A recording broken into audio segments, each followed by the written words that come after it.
All right, Uhuru, everybody.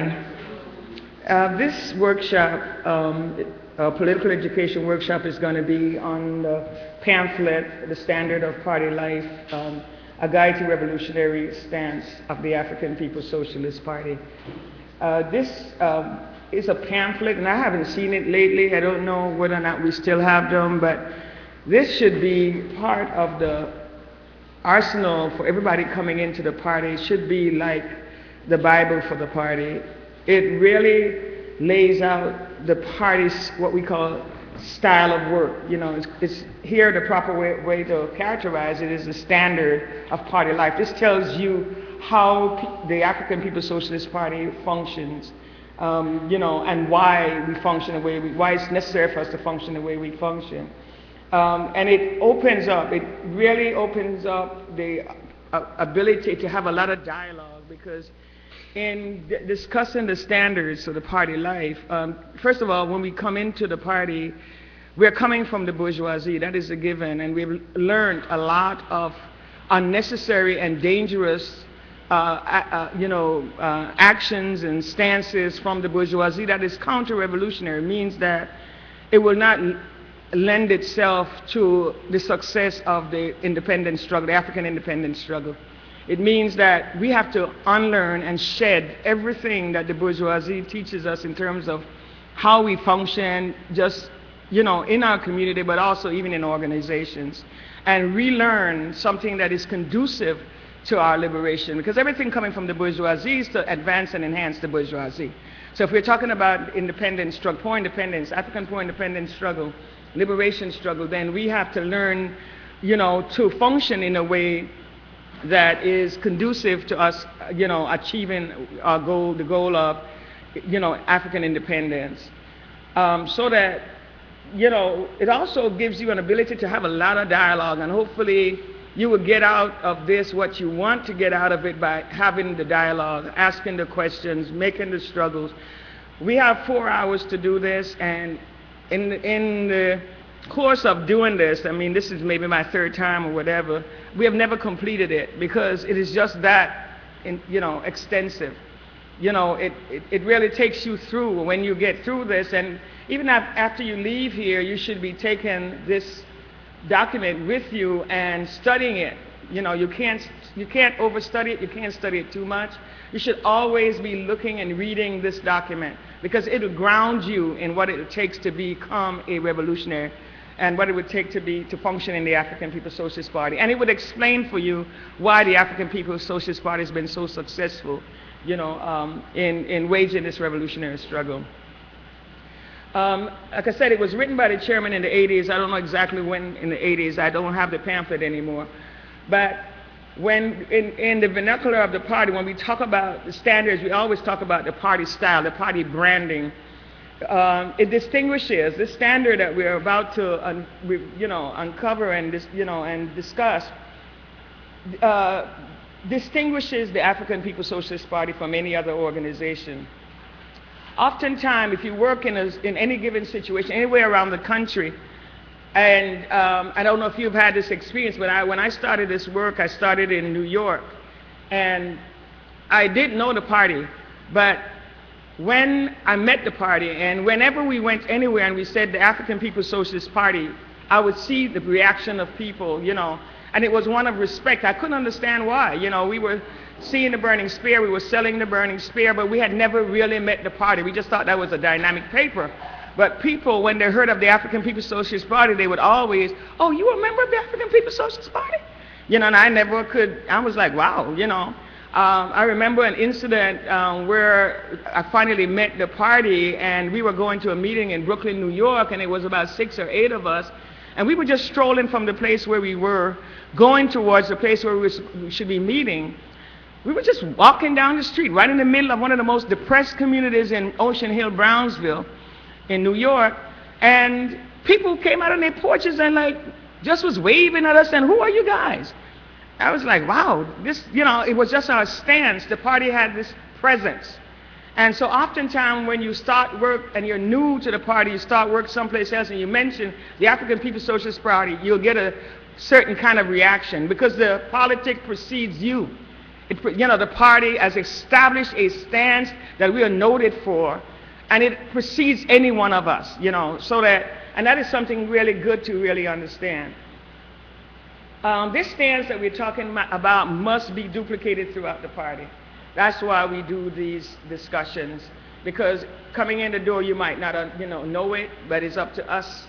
It's up to us to begin to develop it inside the party and systematize it and put it out there so that everybody in the party will be able to adopt this stance and even to further advance this stance, because this is who you are. When you understand the standards of party life, this is who you portray yourself as. You're no longer just you, whoever you are, Joe Blow, but you're the African People's Socialist Party. That's what you carry with you, and it's become synonymous with a stance. It becomes synonymous with a style of work that you are held accountable, even when you're not fully aware of it, by other people who have experienced the party and known the party. So this is what we're trying to achieve here in terms of getting that understanding. All right, Penny, this machine, this equipment here. Just bear with me, I got somebody else. When you got your own thing, it might be dilapidated and everything, but you understand it and understand you. I have Penny's computer here, and how do I scroll down on this thing? Oh, okay.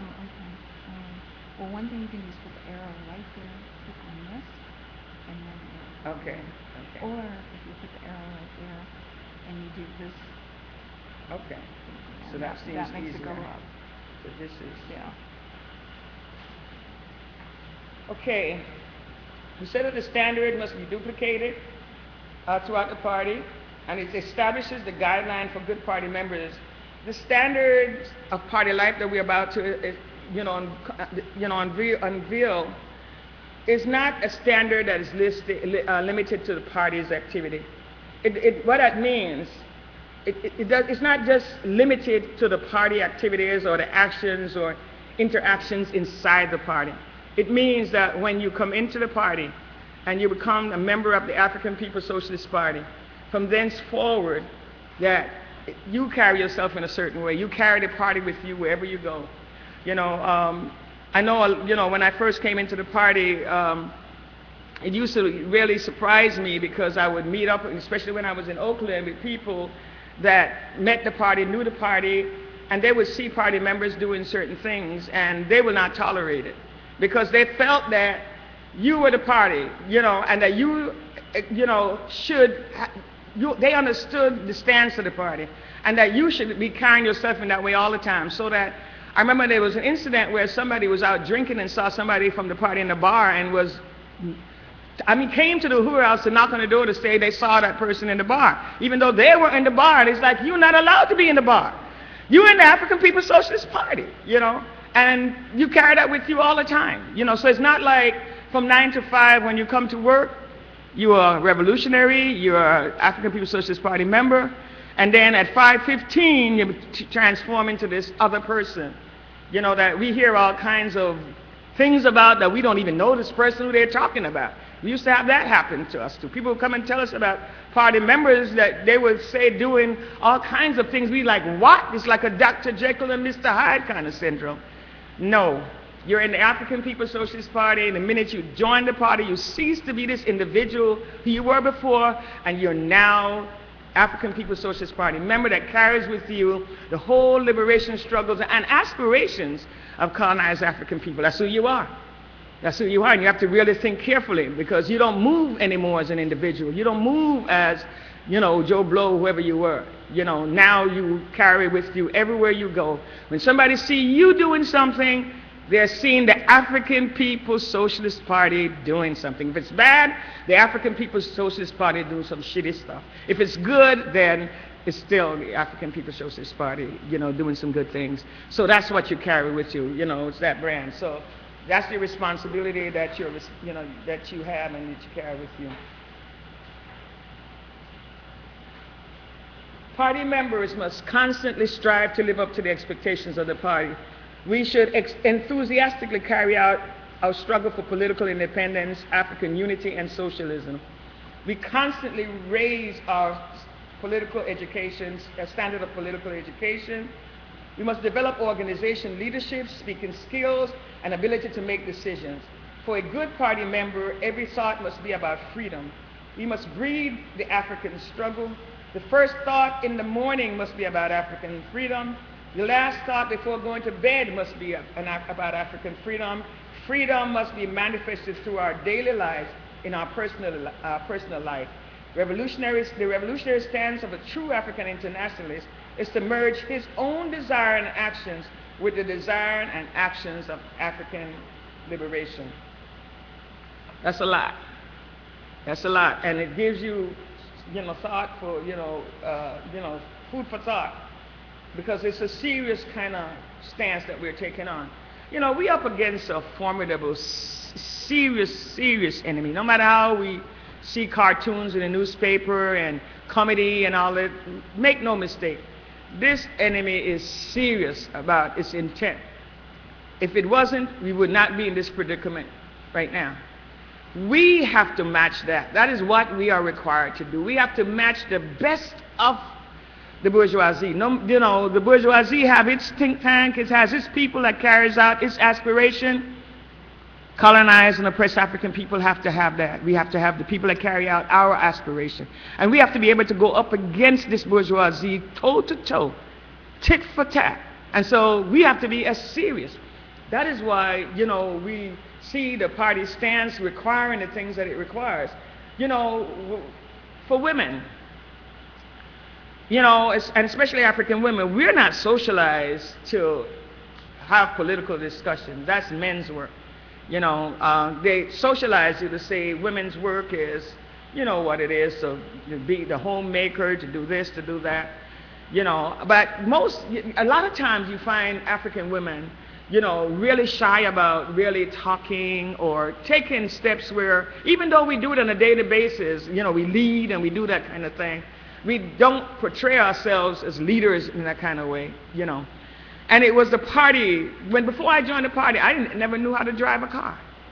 I didn't, and I was okay, I was okay. I had somebody to drive me around, and so it wasn't necessary for me to drive or whatever.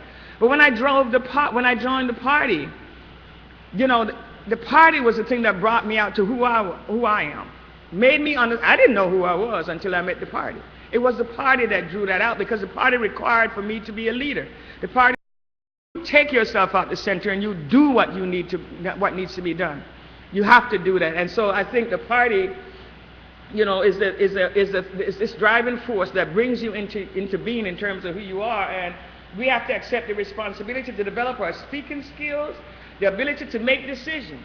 You're going to be out there with decisions every day of the week if you are going to be in the African People's Socialist Party. And you're not going to be comfortable where you have the chairman to call up and say, Chairman, what do you do about this? No, you have to solve the problems in your area of town. You have to solve the problems in your city. So you have to have the ability to make the decisions.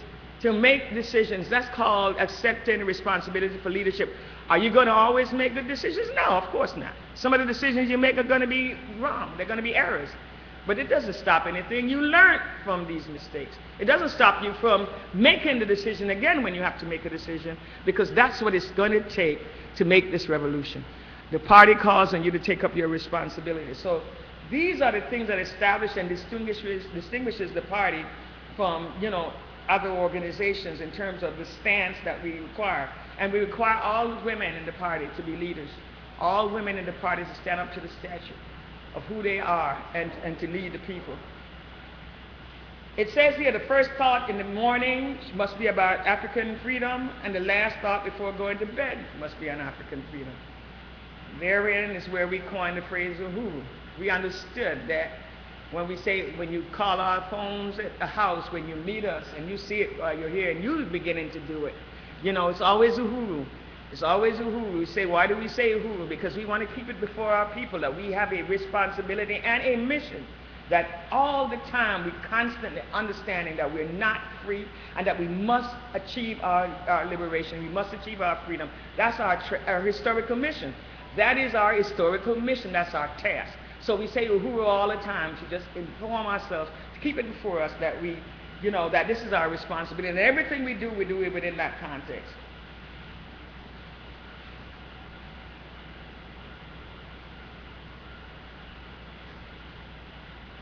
This one is a big one. The revolutionary stance of a true African internationalist is to merge his or her own desire and actions with the desire and action of African liberation.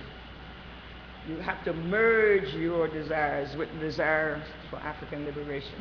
You come in the party, you got your own interest, and the party's interest is over here. You know, no, you have to merge it. It's now you carry with you the aspirations of the people. And that is a tremendous responsibility. Because if, in fact, we call ourselves the vanguard, and that's who the party is, P. Newton said the party is the ox upon whose backs the people ride. The party is the ox upon whose backs the people ride. You carry the whole aspiration of all of our people, no matter where they are located, they are on your back. You have accepted this responsibility. And so you have to merge your desire, because if you don't do that, as many people as we have is as many desires, and all of them would take precedence over the desire of our people to be free. So when you're doing something, when you're carrying out this task, every task that we carry out is tied to that. It's tied to our understanding that everything we do is to bring about the independence of this colonized African population. And we have no desire that is too great that we cannot merge, subordinate to the desire of the masses of our people on what our task is. And oftentimes when you don't do that, you have conflict. You have tremendous conflict, you know, and usually the desires that you have are desires that takes you and puts you right in bed with the bourgeoisie. And that's the conflict that we have going on all the time. And so, you know, we understand that, you know, it's not about our desires, but it is about the true desire to be free. And that's why we're here. And that's how come we can sustain ourselves in these organizations, because we assume that everybody that takes this responsibility on, we have one common desire, one common mission. No matter what, you know, this is what the thing that brings us together and holds us together, you know. And I think that makes quite a distinction in terms of having that in the forefront as opposed to the bourgeois organizations when you go into those. The party members arrive first, work the hardest, carry out his or her task most efficiently, and is the last one to leave. Now, I know you don't see that a lot, but it's not because that's not the way it's supposed to be. It's because we have cadres that sometimes, you know, backslide and do that kind of thing. But now that you know it, that's what you hold people accountable to. This is exactly because the people learn by observation and participation. Colonized people are laden down with contradictions. The bourgeoisie keep contradictions in their life constantly to keep them what? Disorganized. That's what disorganization is. All this contradiction that comes down on the people to keep them disorganized. We that call ourselves the vanguard, that study revolution, that commits ourselves to this, that have taken up this task, we have to show the people the stance that they should take. We have to show the people what it requires to free ourselves. That if you're supposed to be here to drop some leaflets that we're going to take out to the people, that would give the people information, that would transform their lives, and you're supposed to be here at 8 o'clock, and you're a party member, you're supposed to be here at 8 o'clock. Come hell or high water, you're supposed to be here at 8 o'clock. That's it. That's the example that the party teaches us. And yeah, we have to struggle around it a lot. And a lot of times there's liberalism, because other people, it's kind of you scratch my back, I scratch my back. I know you wasn't here, but I ain't going to say nothing because tomorrow I ain't going to be here. And you don't better not say anything. But that won't get us where we need to be. We have to arrive first, because when you bring people in, we've had incidents where people have been organized to come in, and they come, and they're looking, and they're waiting, and the organizers nowhere to be seen. The people got here before the so-called revolutionary. That's unacceptable. So, you know, we arrive first. We work the hardest. We carry out the task. We are the most efficient, and we're the last to leave. We leave when everybody else is gone, because we're always wrapping up, summing up, preparing for tomorrow. That is what the strategists do.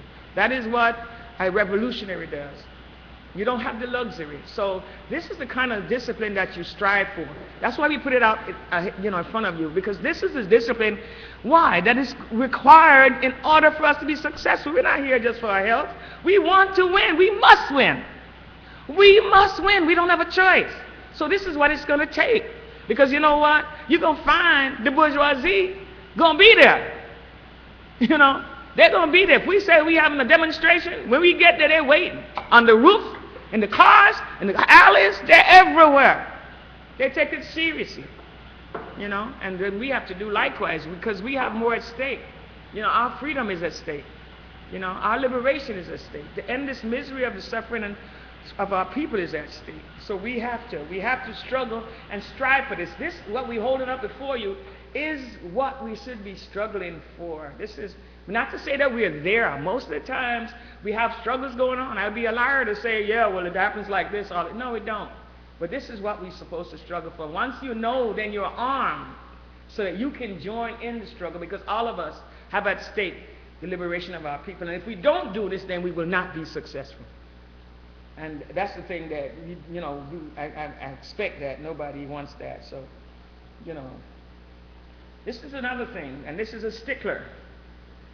As a revolutionary, as a member of the African People's Socialist Party, your occupation could be anything. An RN, a doctor, a lawyer, or whatever. But your profession is revolution.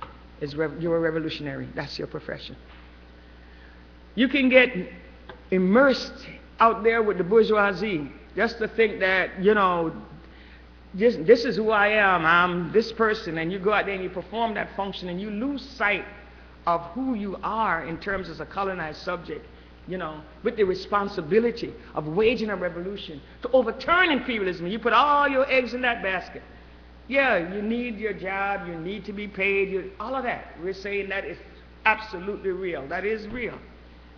But as a revolutionary, when you take the oath, when you join, when you say, this is who I am, I think the greatest thing is freedom for our people and freedom for myself. And I know that is my responsibility. When you have accepted that responsibility, then your profession is a revolutionary. And so that's always with you. If you're in these jobs, if you're in this location, you're in there to find a way to advance the revolutionary struggle. You're in there to find a way to overturn imperialism. You're in there to find a way to bring everything that you can out of there so that we can bring it to its knees. You have no stakes in the future of imperialism, because that is suicide.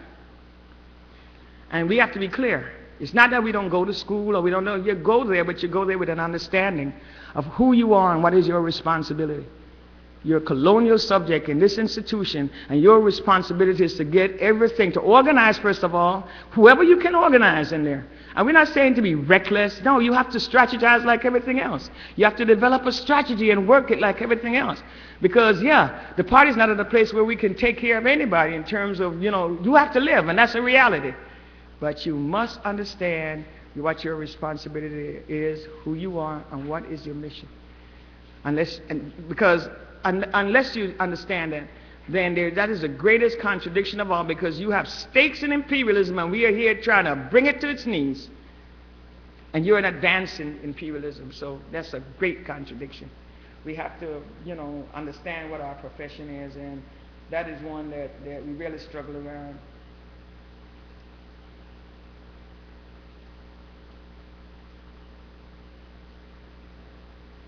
I'm going to talk a little bit about what the study deals with.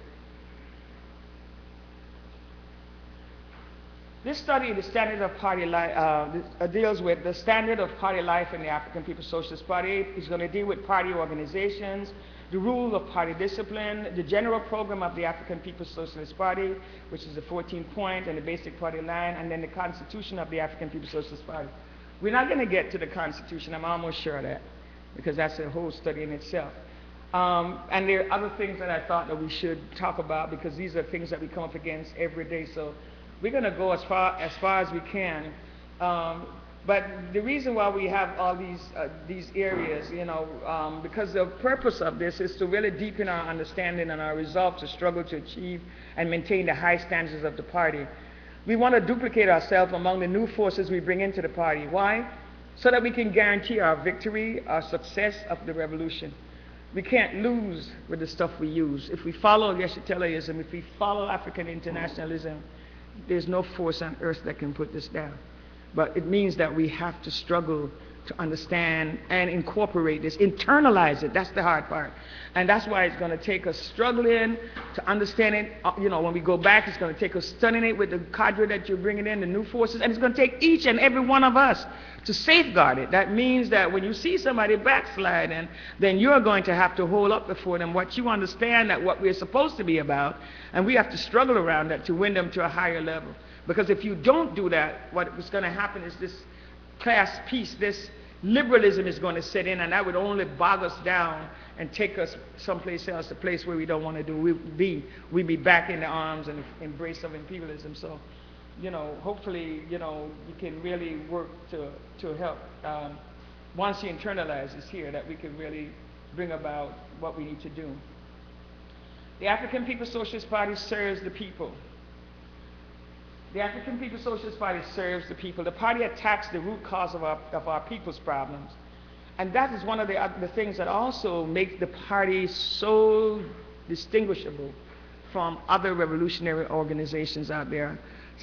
Central to the party's understanding is the masses of colonized, poor colonized African people. Central to it, working class, poor African colonized masses. Central to it. We understand that the people are everything. That without the people we will not have revolution. Without the masses of African workers and poor people up in arms under our leadership, under the leadership of the African People's Socialist Party, we will not make it. All 5 of us in this room could not make revolution successfully. It won't happen. That's why we're out there pounding the pavement, because we have to develop the people's understanding in the justness of this cause and their responsibility, and this is a solution to end their immiseration. We have to do that, and we do it in various forms. There are organizations. I remember a meeting, say for instance, the ARPRP for one, that when we were out there on these campuses and stuff, these are the kind of organizations you see first, and you would hear them. I mean, they were really educated when it came to reading philosophy, spouting philosophy, and that kind of thing.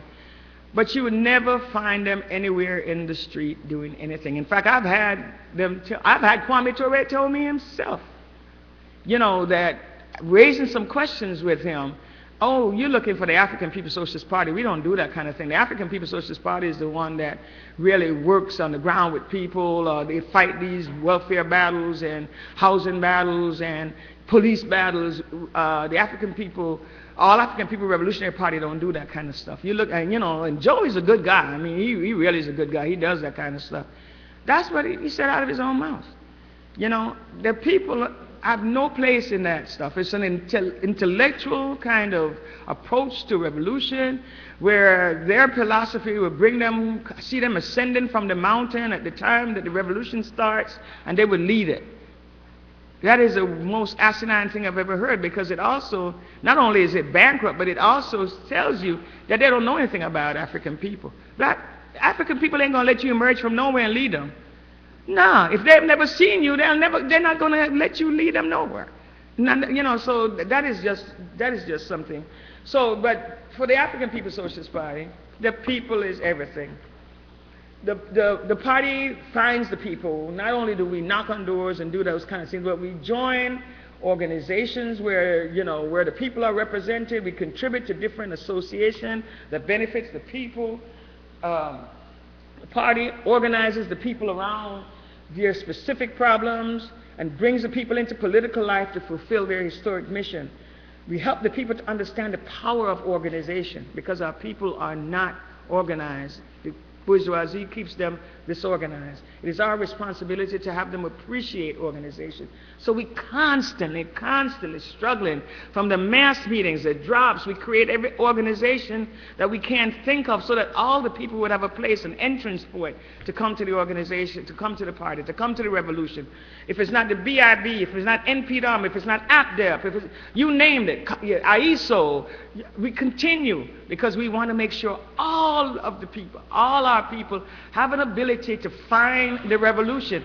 Because if the people don't find the revolution, if they're not involved and engaged in revolutionary struggles at whatever level, then they're involved and engaged in the bosom of the bourgeoisie, in their class enemies. They're involved and engaged with the state.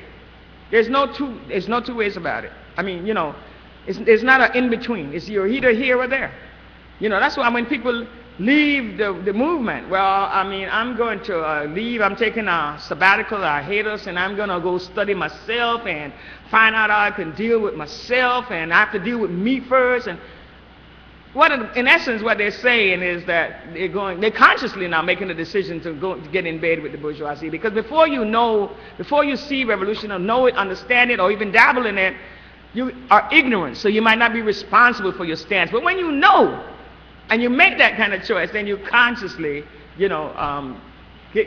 collaborating. Before we became, aware of this, before we became educated, all of us collaborated. In one way or the other, we were collaborating in our own demise because we were working in the service of the state, in the service of imperialism. One way or the other, we were. No matter what job we had, we were contributing to that. But at the point that you understand, that you begin to see different, that somebody holds up before you what your responsibility is, and you begin to see your own interests reflected, at that point, when you make that kind of decision, then you're consciously making a decision to collaborate, and you have to be held responsible. So the party is always out there, bringing the people into political life. There are petty bourgeois stands that have no faith in the people, absolutely no faith in the people. You hear people all the time that will tell you they got to lead the people here, they got to do this, for them. They have absolutely no faith in the people at all. And in my opinion, when in organizing out there, every problem that you have, if you take it to the people will help you solve it. When we can't solve the problems, it's because we're not immersed with the people and we're not out there with them. If you have a problem and you take it out, if you are entrenched as an organizer in the street, and you should be able to do that. You should be able to be, Chairman used to say when we came into the organization, we should be able to put you out there wherever, drop you in the middle of the wilderness, and if there's a village around there, you need to be able to, to find, the people will find you and take care of you if you're doing the right thing. And it was proven. I mean, I went everywhere to organize. When I came to St. Pete, I knew nobody. I have no family in St. Pete.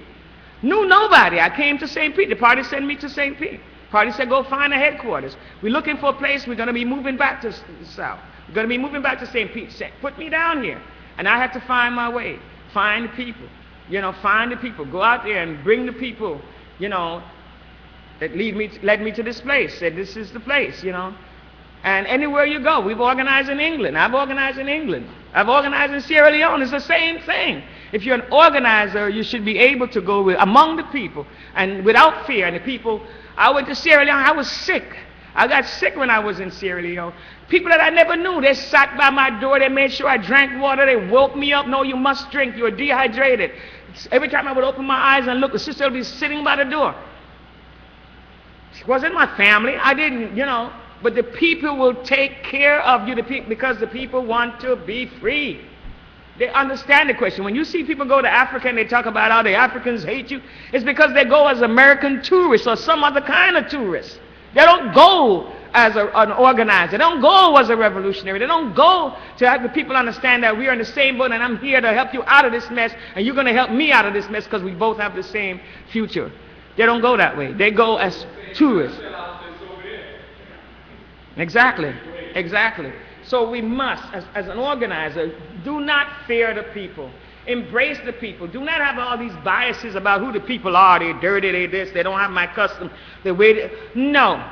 We are all colonized people.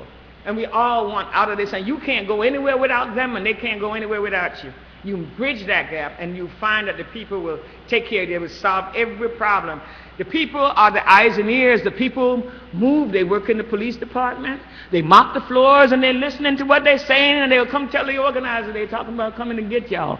The people will do that. They're up in these houses, in imperialist houses, and they hear things. They bring it back to the movement. They're in all these places where you can't be. The people are there, and they will help you. You know, it was proven during the Sandinistas revolution. They said the women going to the damn river to wash their clothes was carrying the grenades for the revolutionaries. Passing through the police with their clothes and their soap and going to wash to the river, and they were carrying this stuff. People used to cut holes in their walls and put the refrigerator up against the holes, and have the Sandinistas move from house to house and didn't see anything, no nothing. Because the people were one. They were convinced. The organizer had done his job, and the people understood who they were, and they protected them. That's the best protection you have anywhere you are. So you must. That's why the party is immersed with the people. When they attacked this building and we were trapped in here, the people in the community, we were all in here. We were trapped with tear gas pouring through every door. The people, we heard the gunshot. The people started firing at them and taking them on out there in the street. The people understood who the revolutionaries are. They understood what we meant, that if they allowed them to kill us, that it would set back this liberation struggle for centuries, and they will not let that happen. And so they decided that they would move. So the most valuable thing you have in your possession is yourself being entrenched among the masses of the people. You can't sell that short.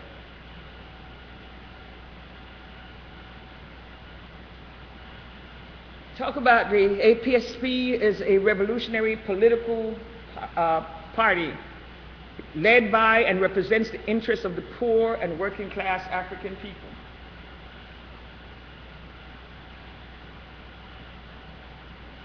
I'm just clicking through this because I don't know if you can see, but I wanted to look at page 1.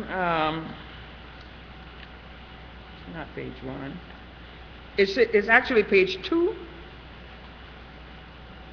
that talk about the African People's Socialist Party is a revolutionary party, is the second paragraph. And I don't know if you could turn it up a bit, because I would like to get somebody to read this part here about the African People's Socialist Party is a revolutionary party. Can anybody volunteer to read that? Because I think it's important, this piece right here, that we read. And we're going to read it all the way to the second column, the first paragraph, and then the second column. You turned it up, Venga? The light? You turned up the light a little? Did you turn up the light a little? Oh, the light. There's no in between, it's just this. Okay, and you're going to have to just stand there and do it. Just get used to it a little bit. Because I need for somebody to read this part right here. Or read some of it. Does anybody want to? Okay. Which one?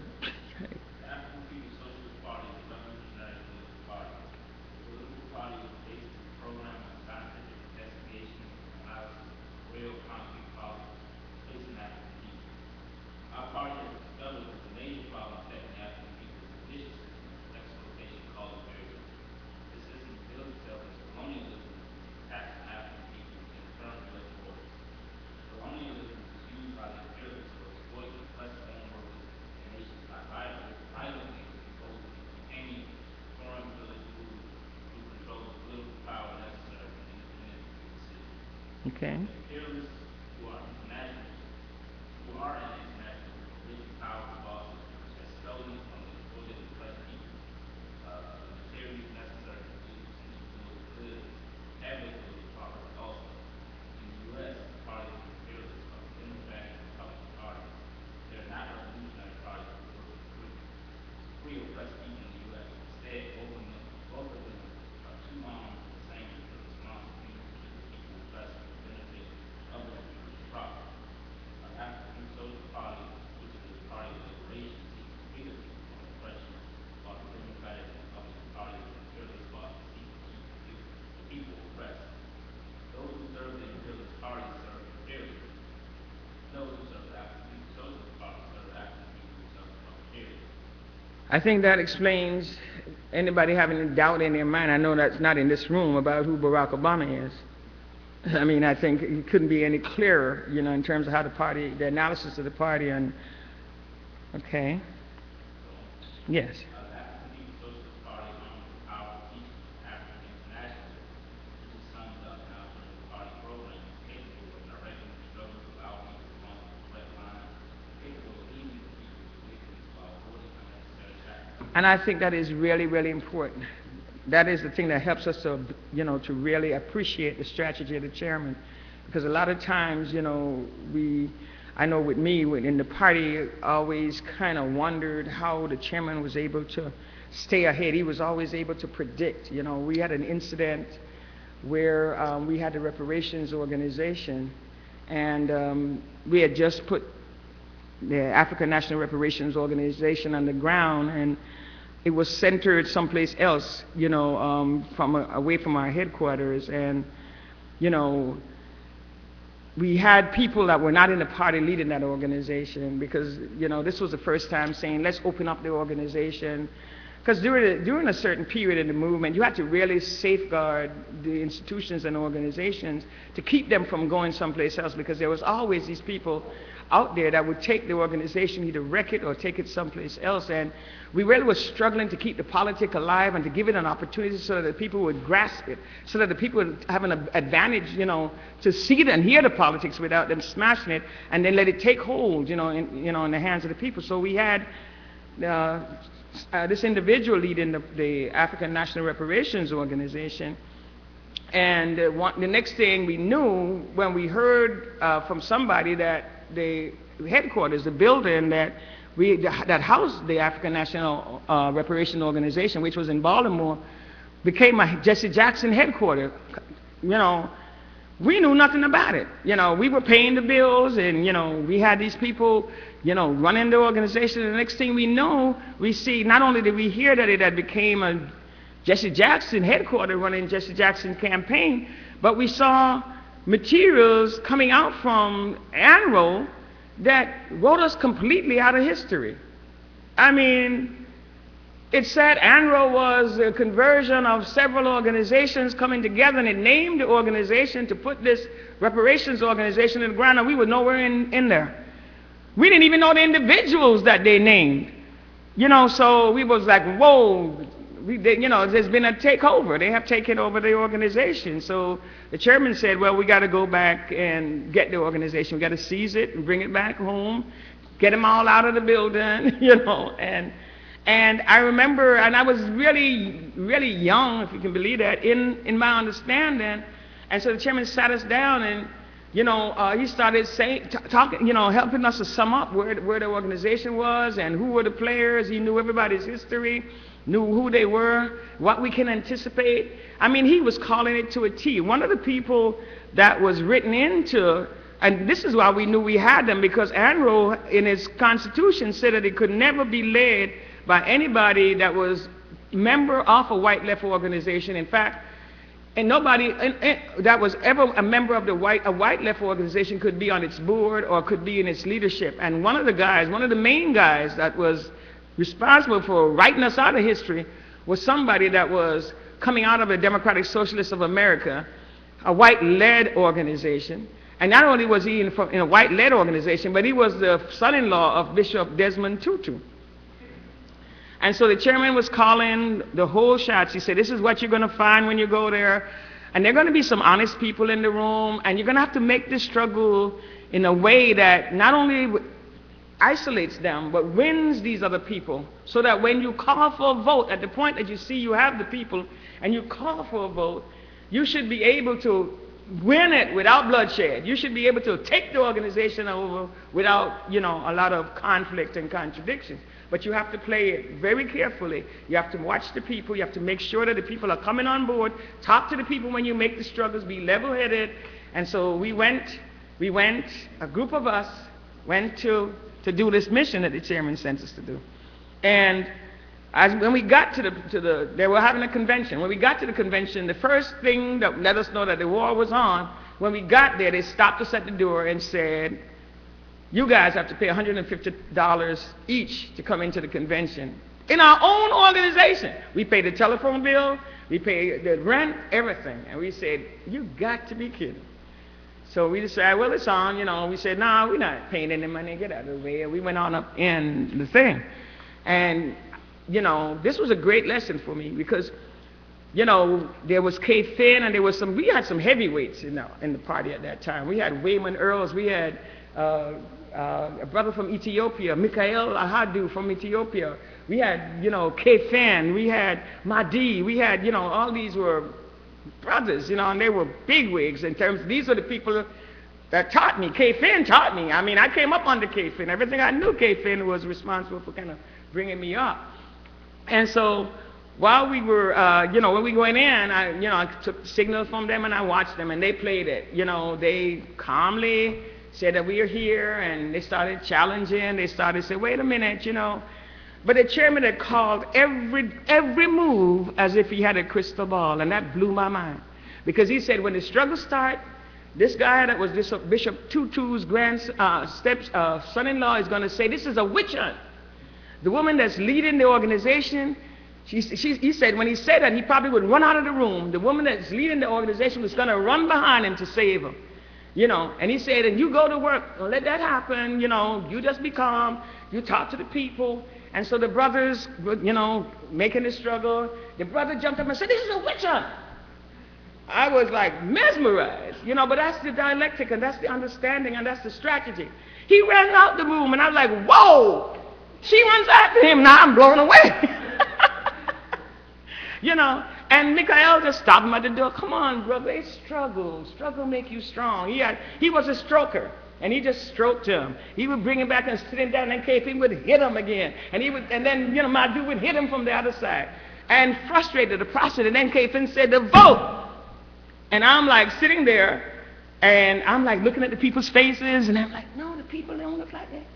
They don't look like we had the people, because I couldn't read them. You know, I'm trying, and K.F. called the vote. And it was me and another sister, and we abstained. I never knew that you couldn't abstain in the party. Because we were saying, no.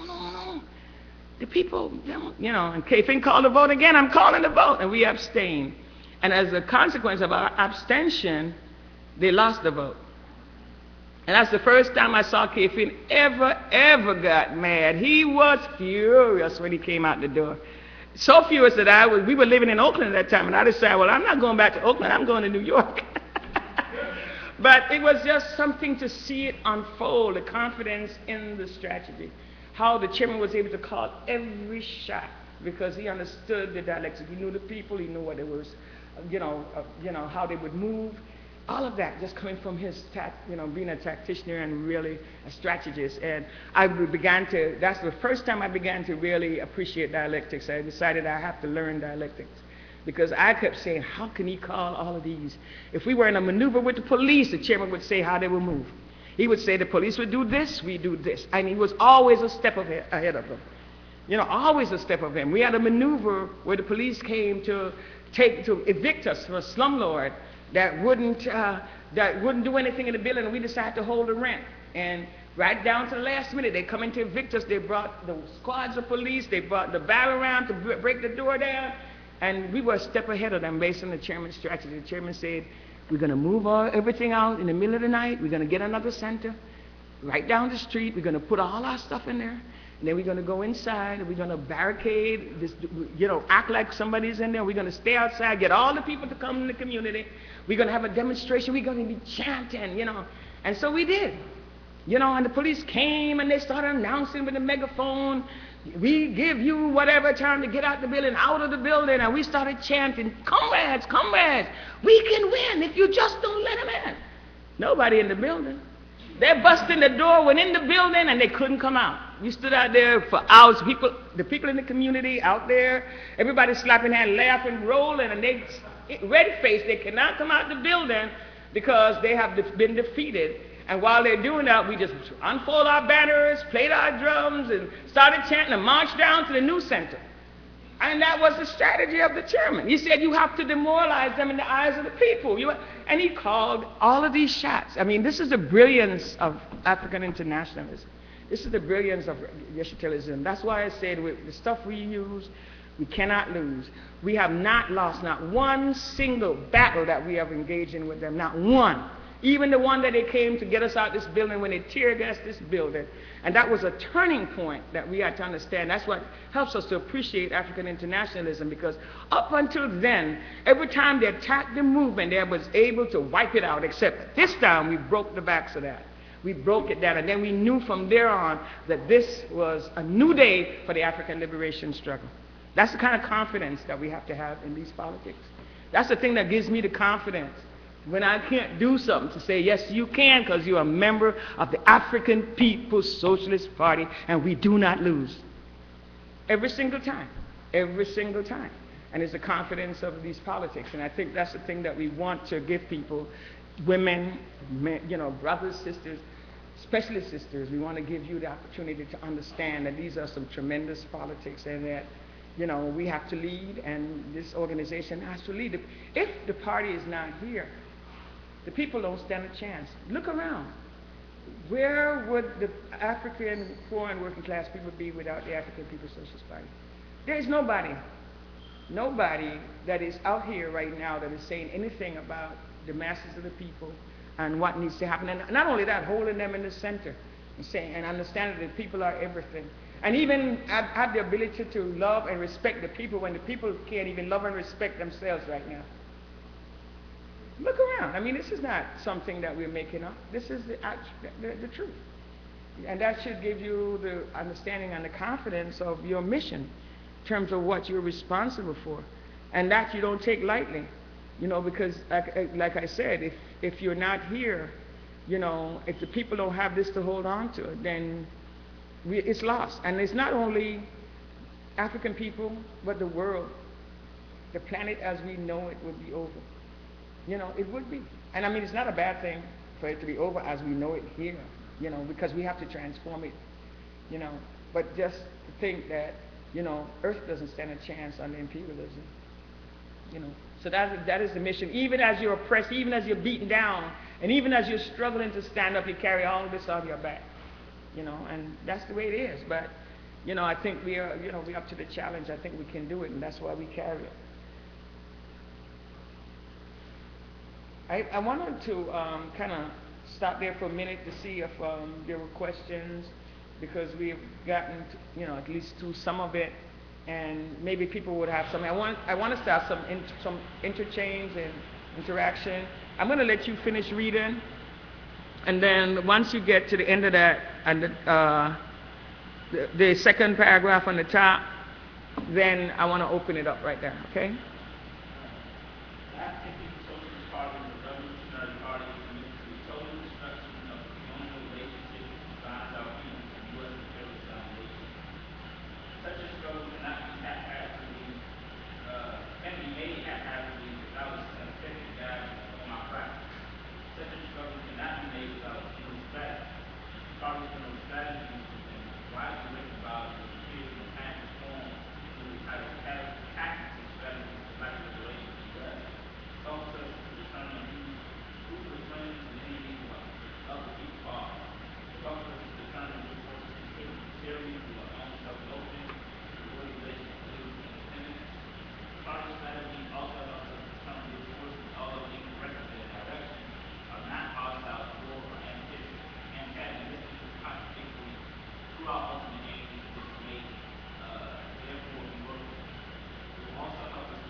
Exactly. Good. You can stay right there right there. Just let's. Oh no, go ahead. Just you're going to read. It is from our strategy. Okay.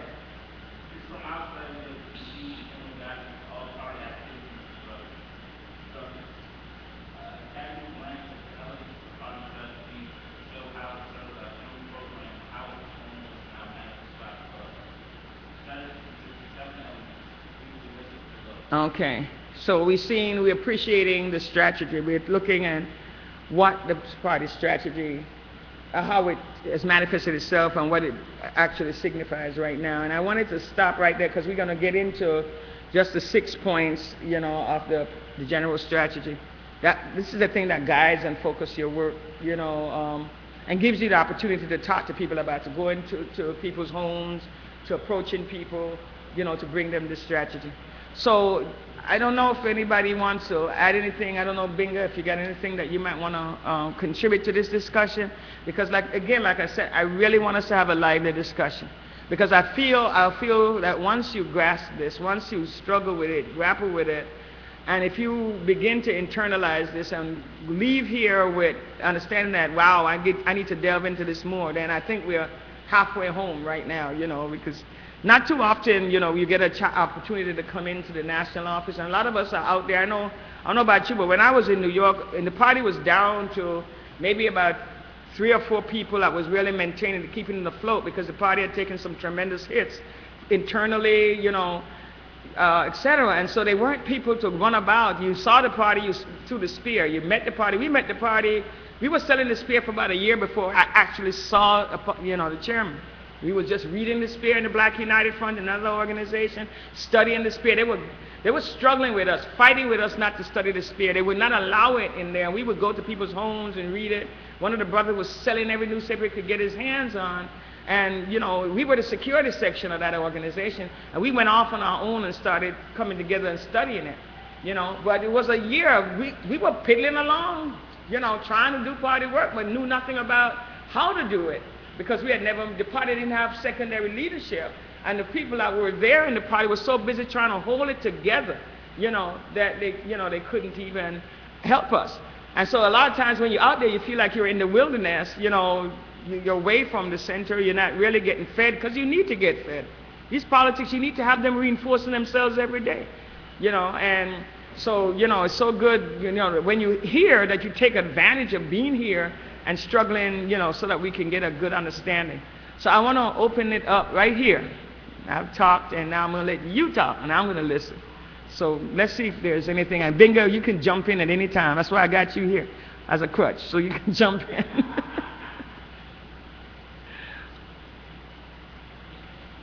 Okay. Well, come on. Let's hear. Everybody feel comfortable with it so far? Okay. All right.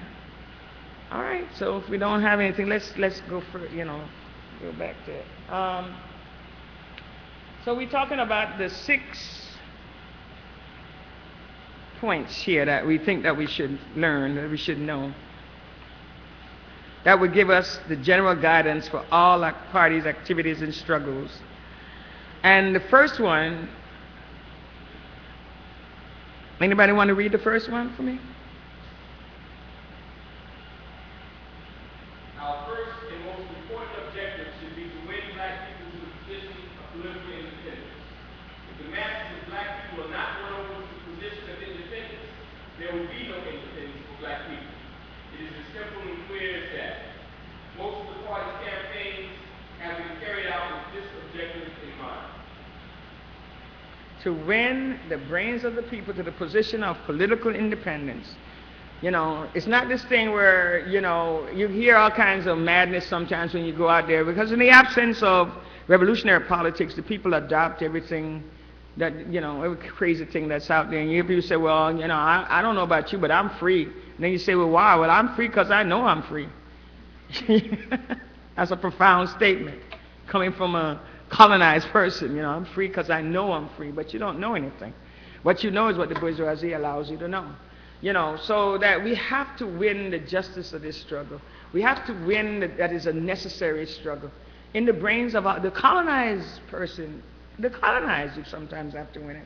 Yeah, we know a whole bunch of things are wrong and it shouldn't be this way. We know that. All over you can go, people can tell you all what the problem is, but they always, based on what the colonizers have told them, think that there's all these solutions if you study hard. If you work 2 jobs, if you just do this, if you just don't have babies and babies having babies, and if you don't, all of these things, you'll change your situation. If you just be thrifty and not buy Nike shoes and, that kind of thing. You hear all of these things, thrown at people, and the people begin to internalize it a lot of times. So we got to win African people to, first of all, to understand that you have a just struggle, that this is a just struggle, and it is absolutely necessary, or nothing will change. Our condition will never change. Right now, the community has been taking on the African population been taking on this trajectory about Obama. If we just vote for this black president, now we got it. And that too is falling by the wayside. So I think people now can hear these politics. They have tried every single thing that has been given to them, except waging a organized liberation struggle to free ourselves, free the Vietnamese, free to this, free to that, and all of that is fine, but never free the African, And so I think that we have to take that out. And not only do we have to convince African people, but we also got to convince even people among the oppressor nation that it is just for the African to be free. Just like they sell us a bill of good that we're free, they sell them a bit of good too. You hear that all the time. They send you these little things when you put out a leaflet, like somebody just sent us one. I don't know what you're talking about, because you're freer than you ever been free, and blah, blah, blah. And you're your own problem, and this kind of thing. And we see you now, you able to vote, and you able to this, and y'all can live where you want to live. What you talking, what you griping about, and that kind of thing. And so we have to even convince other people, that of the justice of this struggle. And that's the job and the responsibility that we have. And I think that, that is one of the main things, that it is right and righteous to fight, and not allow them to say that we just riot or not allow them to categorize all the resistance struggles, and deny them. And I think that's what the BIB is about, this other wars that we're talking about, holding up right now, just to show, the fact that African people still in this country live a colonized existence. At one point we really had to, there were people abroad, even in the African countries and stuff, that thought that, that Africans in the U.S. was just so much better off than everybody else. We thought y'all was free. We seen Michael Jordan and this one and that one, and that means, Michael Jackson is a millionaire and everybody is a Michael Jackson. All Africans are Michael Jackson and Michael Jordans and this kind of thing. They just thought they were so bad off and we were so free. And so it's always that we have to be exposing this government and exposing the fact that African people are living a colonized existence, worse off than, when we came from, where we came from when we started this struggle, because at that point we knew we were colonized. We knew, we were enslaved, and we banded together and had a fight of our life to get, to get out of it. But we were together, we were clear.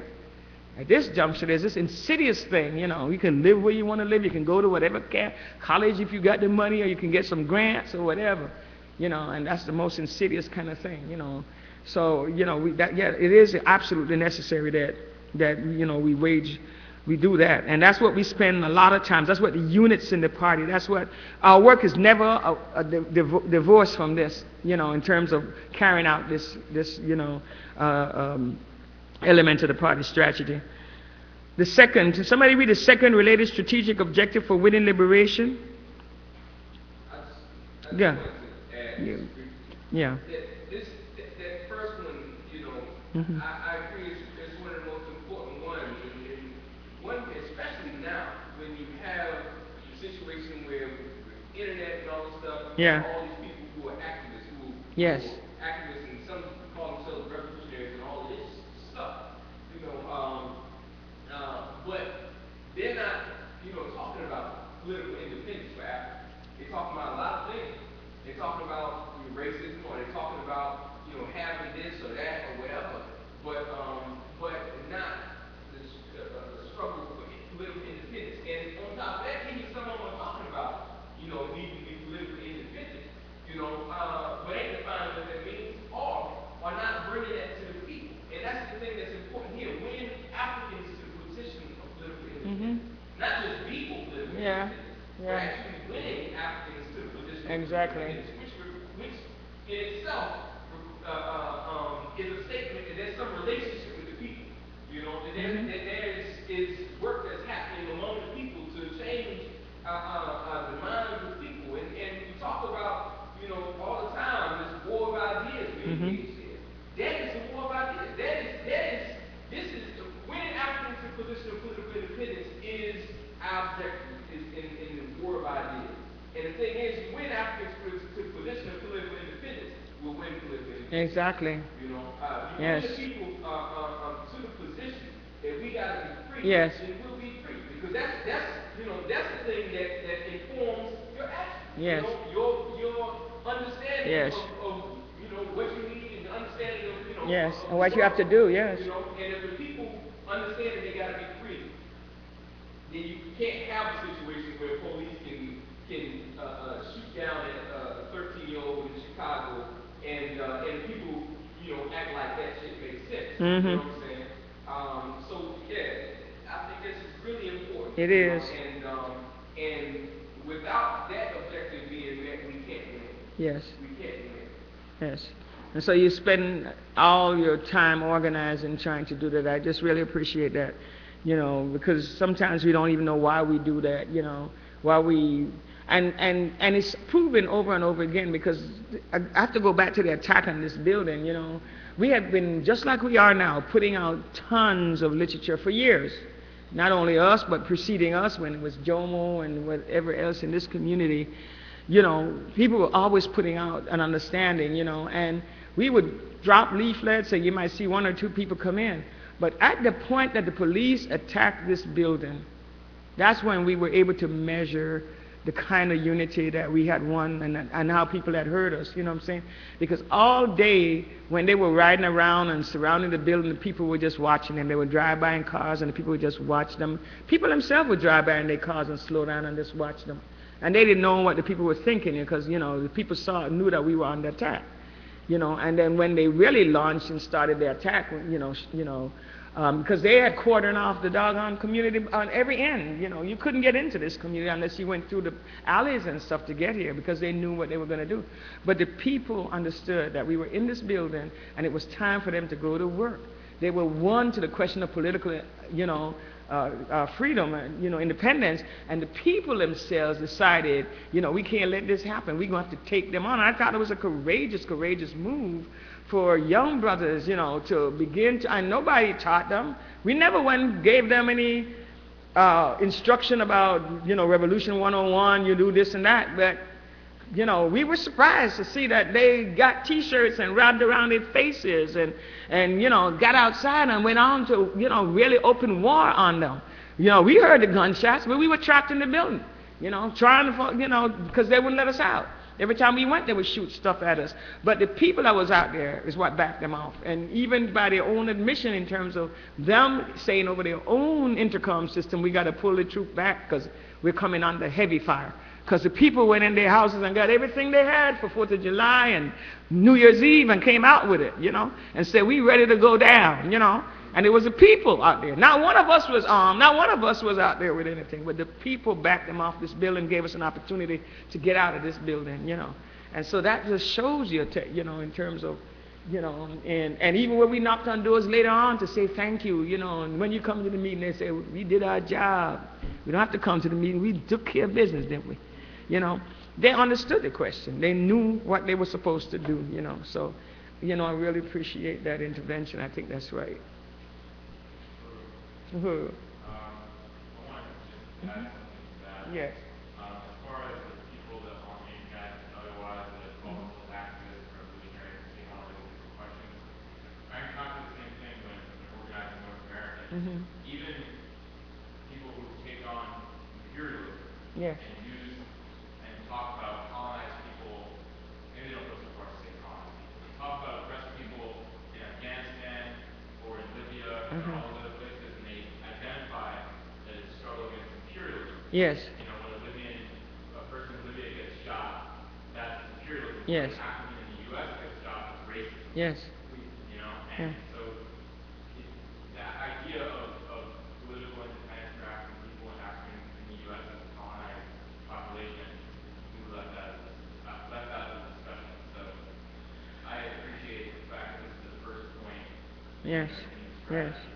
Yes. How it really informs the rest of it. Yeah.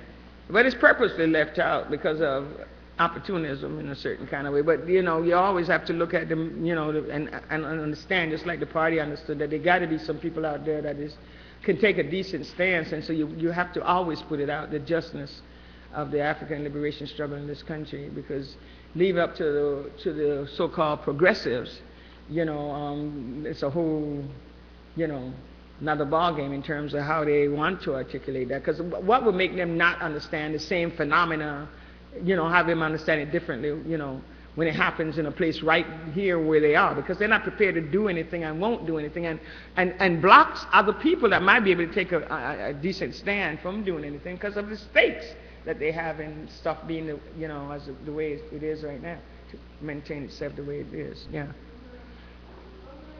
Mm-hmm. Yeah, I just wanted to say how much I appreciate the study Mm-hmm. and the pamphlet, and I think it is really, really absolutely required study for Yeah. everybody in HSE Yeah. as well. And I think that the thing that you're saying is, the first objective never comes about in terms of African people unless African people have a working class party. Yes. And that the party is the only tool that African and such people have to win independence. And that's why that stands Mm-hmm. to happen. Because it has to be a party of one will, Mm-hmm. of one understanding, and going forward with complete unity. Mm-hmm. And you can look at the situation in Egypt, and the entire population came out, but they cannot win because they do not have a party. And they can demonstrate forever and get rid of Yes. Mubarak, but they cannot get rid Mm-hmm. of the state power Mm-hmm. until they have a party. Mm-hmm. And that's what, otherwise it would just be people coming up the same, thing. Exactly. And the thing to prove that, even the incident, we're going back again to the attack on, after the Tyrone Lewis murder, the attack on this building.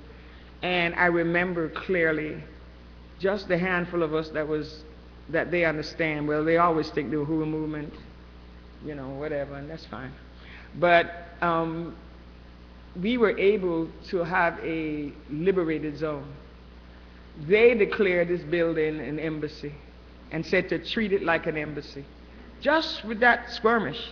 Wasn't even, and that shows you the power of the politic. That's what it is. It was the power of the politic. That they were able, and then for 9 years or whatever, we held them at bay, that they couldn't move to kill anybody in this community. And that's just right here. So just imagine if the people in Egypt had that kind of leadership. That is just a tremendous kind of thing. And we have to continue to sum it up, because sometimes we don't believe our own politics. We don't believe, we go out there and we do this stuff and we give people leaflets and we do all of this, but we don't really believe there's going to be no revolution. We can't beat this thing. We don't.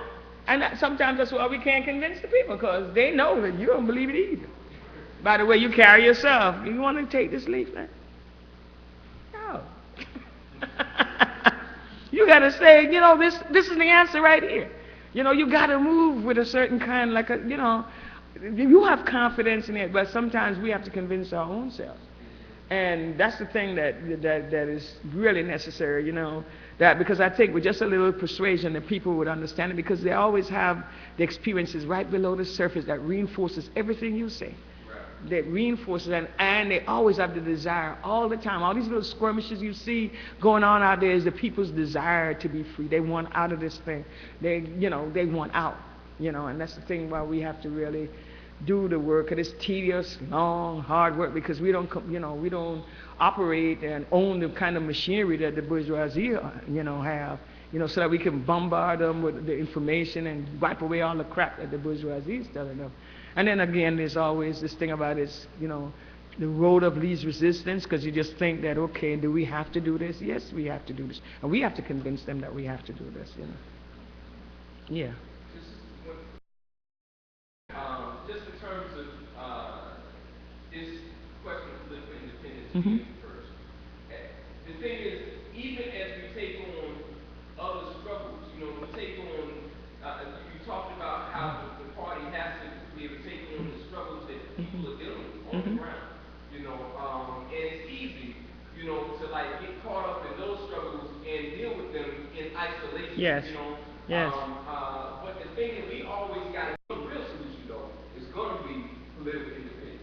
That we're always going to have these kind of contradictions Yeah. You know, and that's the thing we always got to bring the people to, so that even the struggles that we engage in, even the struggles that the people are involved in, become forms of political education that bring them to a better understanding of what our primary contradiction is, even as we deal with these secondary contradictions. You know, and I think that's important to. I think that's very, very important. I think that's what makes a difference between ambulance chasing. Because you see people, an organization, different organization out there waiting for the next thing to happen. Right. If Obama is running, we jump in on Obama. If this is it, jump over here.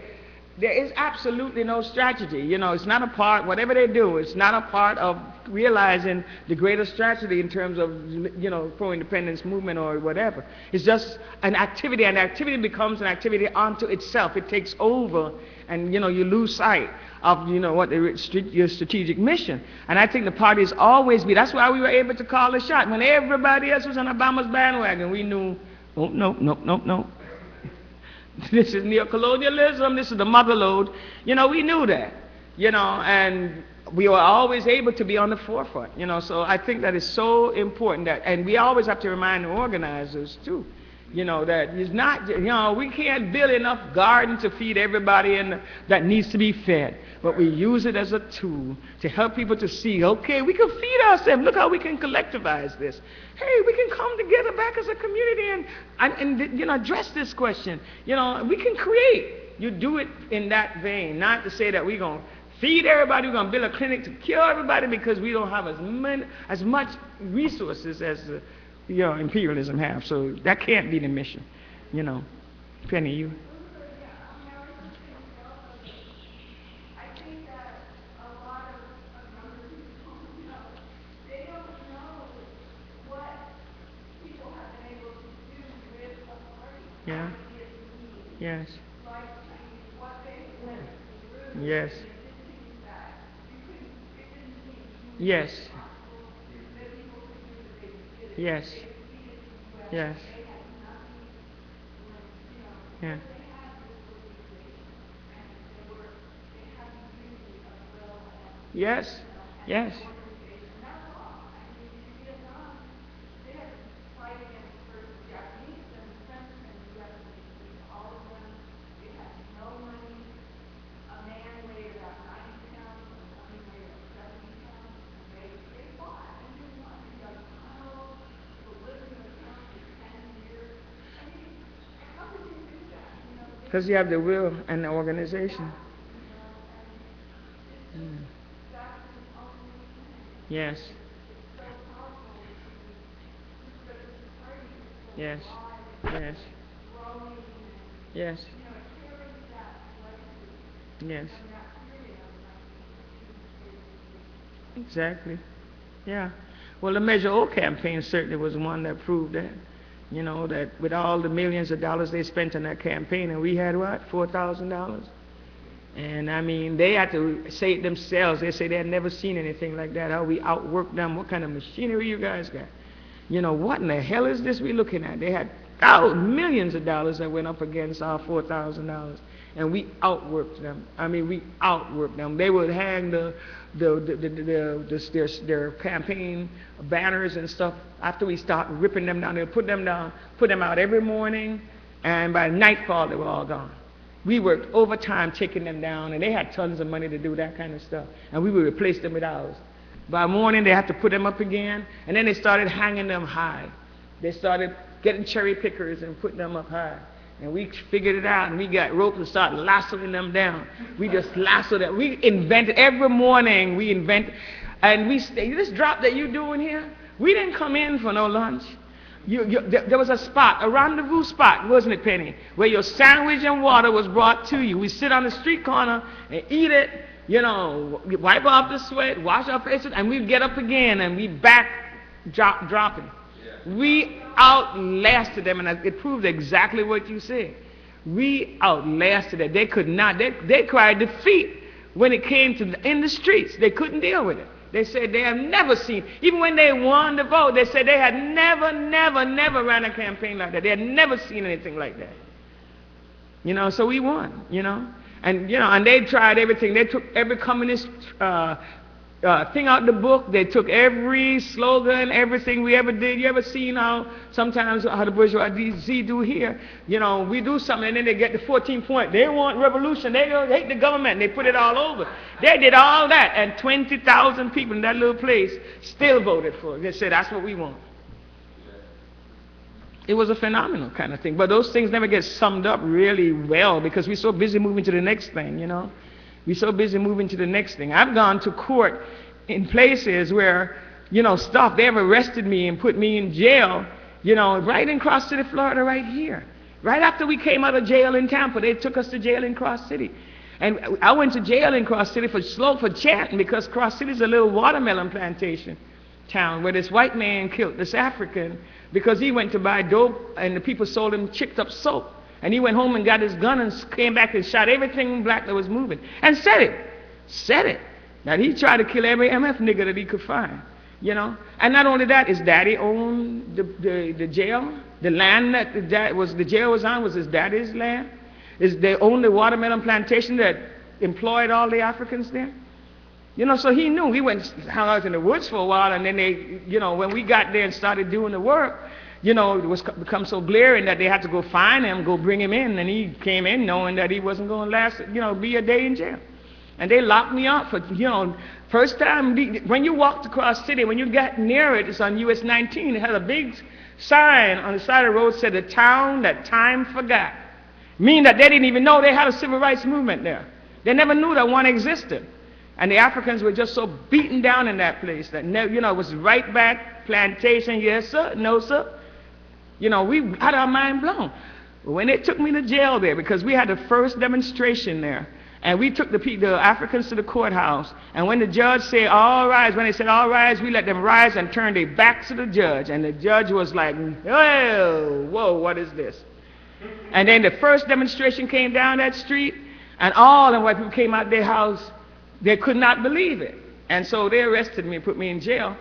When they got me to jail, nobody wanted to book me. They're talking among themselves. "Nah, I'm not doing it. You do it." You know. Nobody wanted to keep me. I was out of there in 45 minutes. And then I went back to court. They said I was supposed to come to court. I sat in court all day, and they never called my case. I called the chairman. I said, "Well, chairman, I'm here all day, and these people never called the case." He said, "Walk out of there. They don't want to try you. It's clear they don't want to try you. Get up and leave." I left. I never heard from them. I never heard from them again.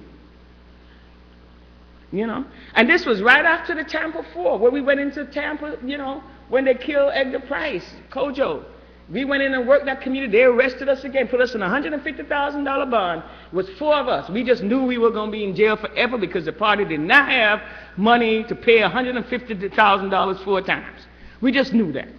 You know, we walked into jail. They put us in first when they put us in the minimum security, we started immediately going to work, and they had a riot in there. They had to take us all out. Within 45 minutes, we were throwing toilet paper, right in the shell. You know, they took us out, put us in solitary confinement. I walked into solitary confinement, all the women in there started clapping. I said, "Oh boy, this is a piece of cake." I had never been to jail in my life. I'm like, "Oh boy, we home." You know, they were clapping, and one sister came up to me, "I'm a trustee, you know. Nobody gonna do nothing to you here. What do you want?" I gave her a piece of paper, said, "Call these people." She came back and said, "Your people said they got you." I said, "Tell them to bring books." Because I know we wasn't gonna get out of there. We was out of there 3 days. We didn't pay them a nickel. Not 1 penny. People were coming and said, "Well, who you guys?" Said, "People are calling from everywhere. They're calling from all over the world. They want to know, did y'all kill somebody?" You know, people was asking us, all because of these politics. You know, we saying, hey, they call us, bring us in front of the judge. They brought the chief judge out. He said, "We are warning you. We're going to let you loose. You're going to leave. We don't want to see you back in Tampa.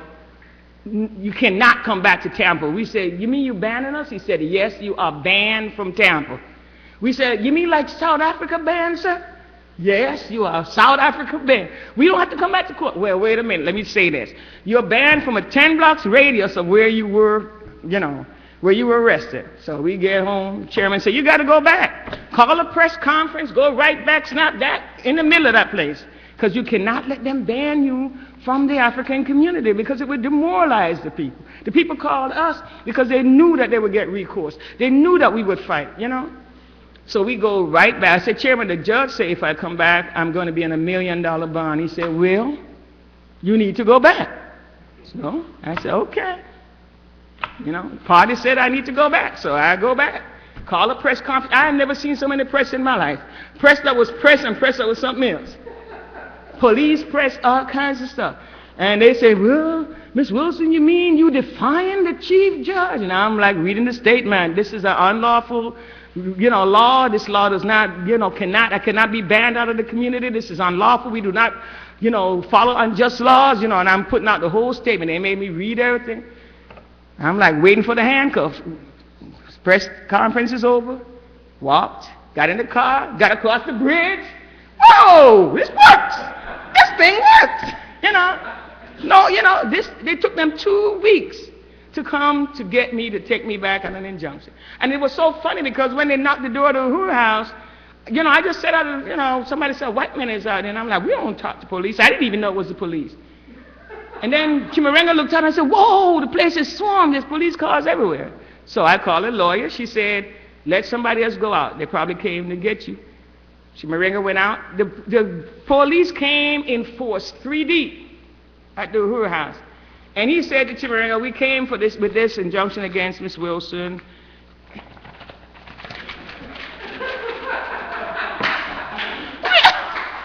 Chimarenga said, why are you nervous? I mean, you got all this out here. And the lawyer said, just tell him we'll bring her in. I go back in and the chief judge comes, he put me in front. I am warning you again. If you ever go back, do you hear me? I'm like, this guy got to be kidding. Now, all the newspapers done egg him on to say she defied you. You got to do something. Then I come in and he's warning me again. I already did it. Why want to do it again? I mean, I proved the thing ain't work. You know, walked out of there. Never was on trial for that. So it works. These politics works. And we have to really understand, have confidence in them. This works. This is the ideology.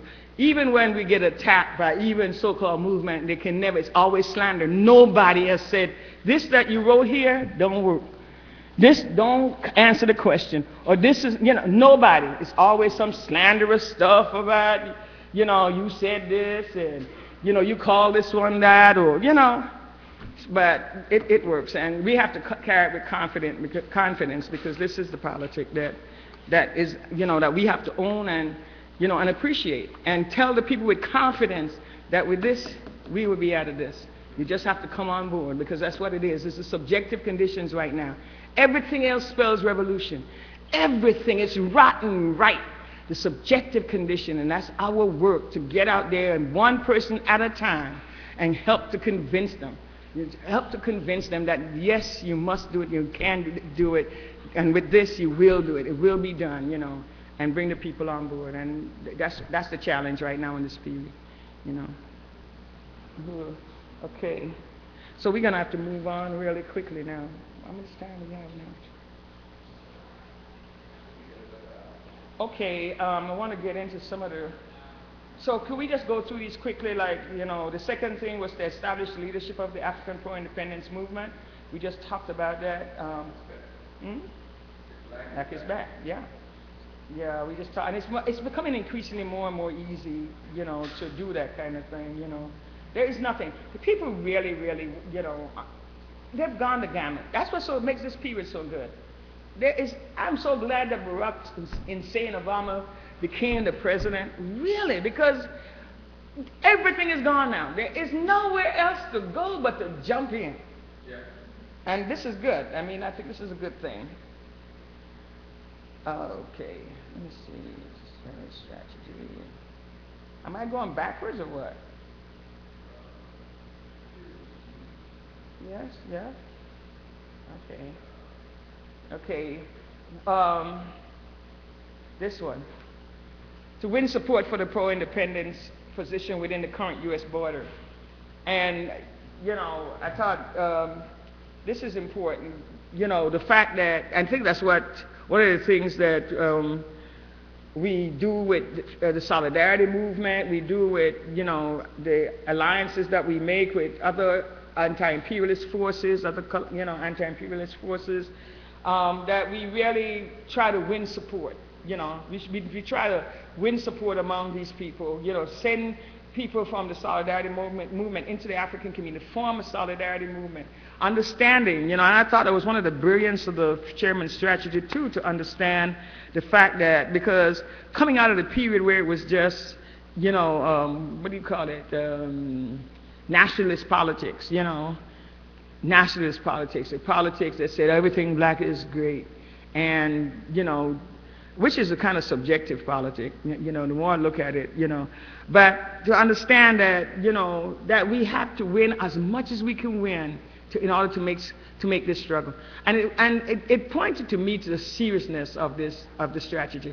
That every time I look at the chairman's work and study it, I can see with all of the twists and turns that the chairman has gone, the thoroughness of it, that the chairman was really grappling in terms of how we going to have this revolution. He answered every single question, left nothing unturned.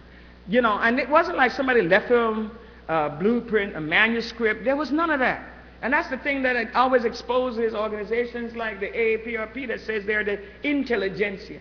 I haven't seen not one thing that they wrote that was intelligent. I mean, I haven't seen anything. They haven't written anything. The intelligentsia should be out there all the time. Theory, advancing theory, coming up with new avenues, nothing. I haven't taken on one question. We had to bust out, there were questions that were posed all along the line, and the chairman grappled with every one of them. What is the role of white people? That was a real question coming out of SNCC, coming out of that period. Had to solve it when everybody else was a nationalist and, and always against the grain and always cutting edge stuff, Chairman answered those questions one by one, question of, winning support for the independence position, not having to fight everything. It'd be a, real piss poor strategist or practitioner that would have to want to fight all of imperialism. You have to divide, even, divide and conquer. That's what they use with us. Peel off. They peel off in our community. They divide and conquer. That's what the black petty bourgeoisie is about. That's what the middle class is about. That's what neo-colonialism is about in a certain kind of way. The government, the state peeling off imperialism, finding that sector that it can use to obscure itself and to use it to attack and hide behind it to attack the African community. And so we have to find we have to develop the same kind of strategy.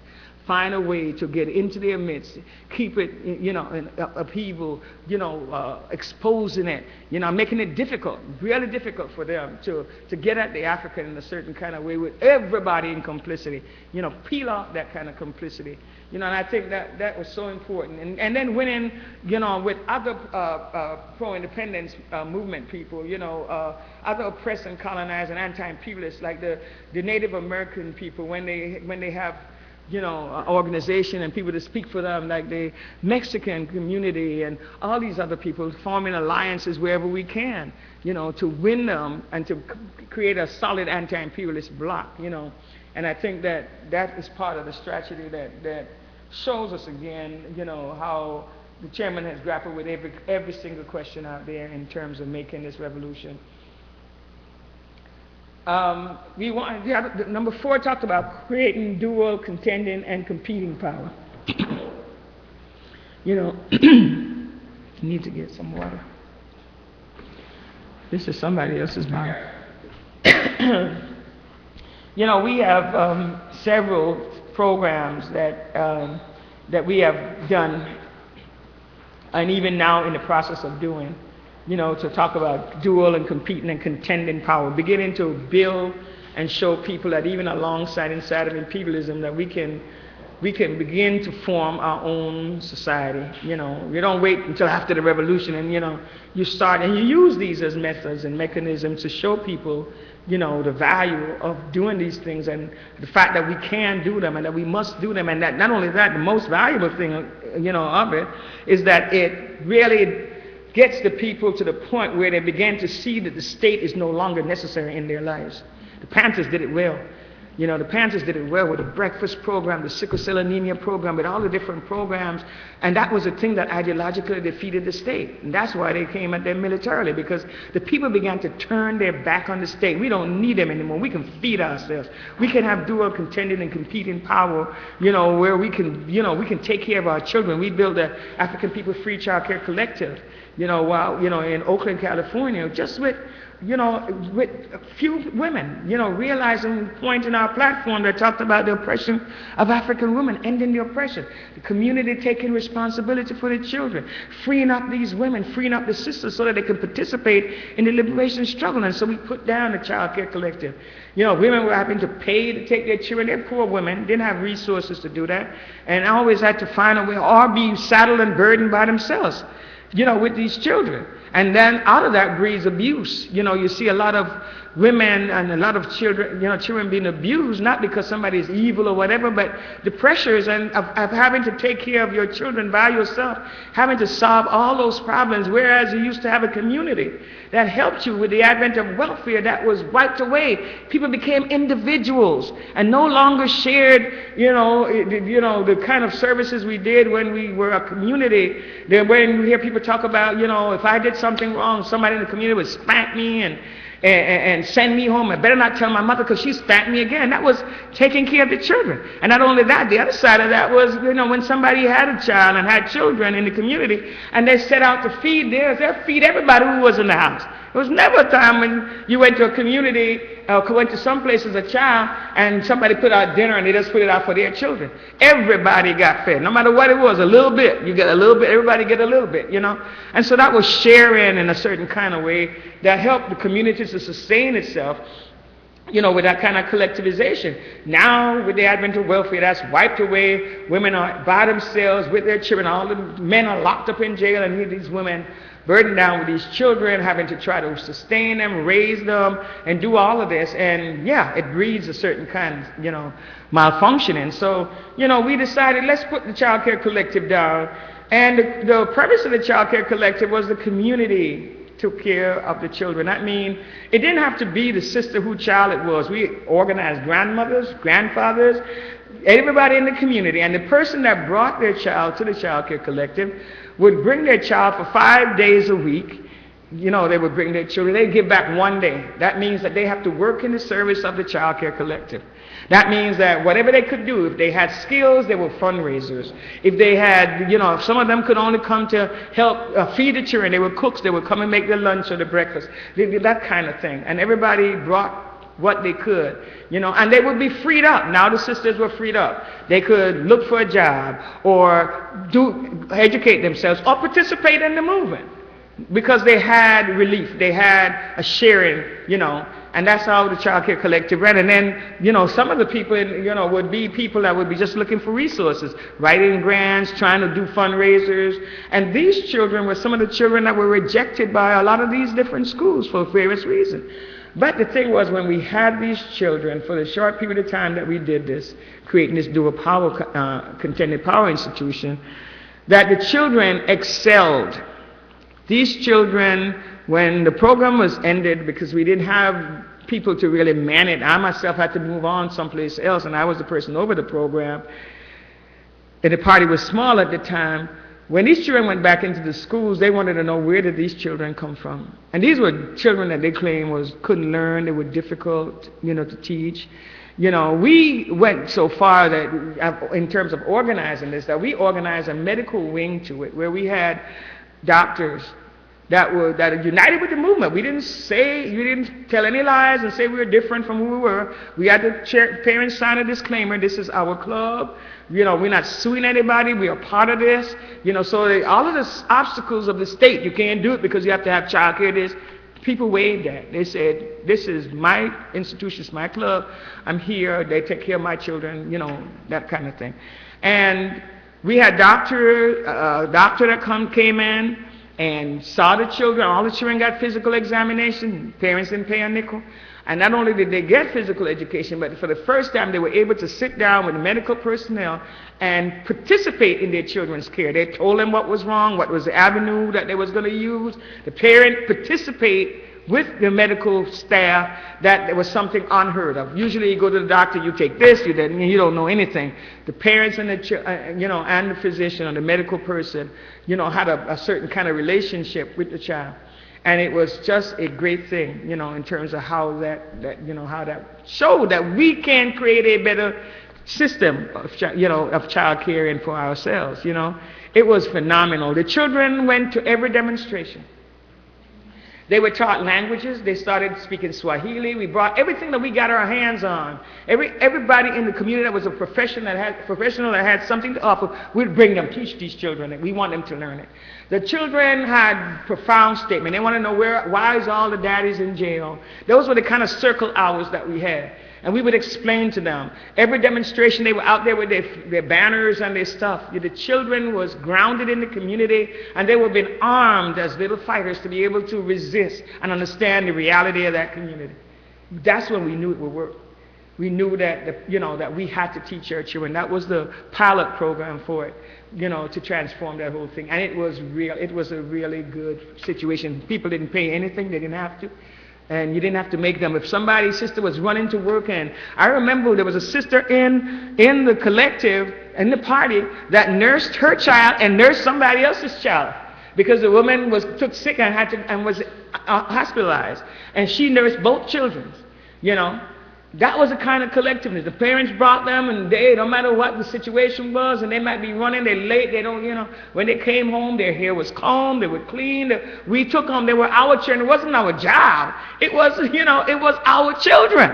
It was truly taking care of the children. People loved it. They just loved it. They couldn't believe that this kind of thing could happen. So that's what we're talking about, dual and contending and competing power that answers and addresses our own problems and showed us again how we could do that. We have a lot of dual power institutions that we might involve in right now, even during the summer project and some of the things that we're talking about putting down on the ground. Some of these projects, the kitchen, to create dual and contended power, the marketplace, the gardens, example of now we can create dual power so that we can grow our own food, we would, among ourselves, that we can, barter with our own food. We can create a marketplace out of that. Those are creating dual power institutions. So we no longer need, to have to go to the state to answer and address all our questions, creating our own healthcare services, etc. So I think that is, something that we have to really, participate in. Everywhere we are, find a way. Because when you bring the people in, what you're actually doing is showing them how these politics will work and how that concretely becomes a material force. That you can take the ideology, concretize it, and show the people how it manifests itself in the real world and to answer and address all the questions.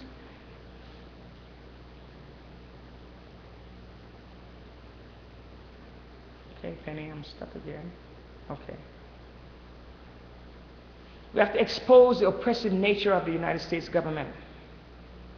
Expose the oppressive nature of the United States government. Let the world know how bloody his hands are. Let the world know the hypocrisy that is practiced here in America. When you take your case to Washington, D.C., you're taking it to the criminal who was responsible for the problem in the first place. It's like running from the wolf to the fox. Now take Uncle Sam to court, take him before the world. That was Malcolm.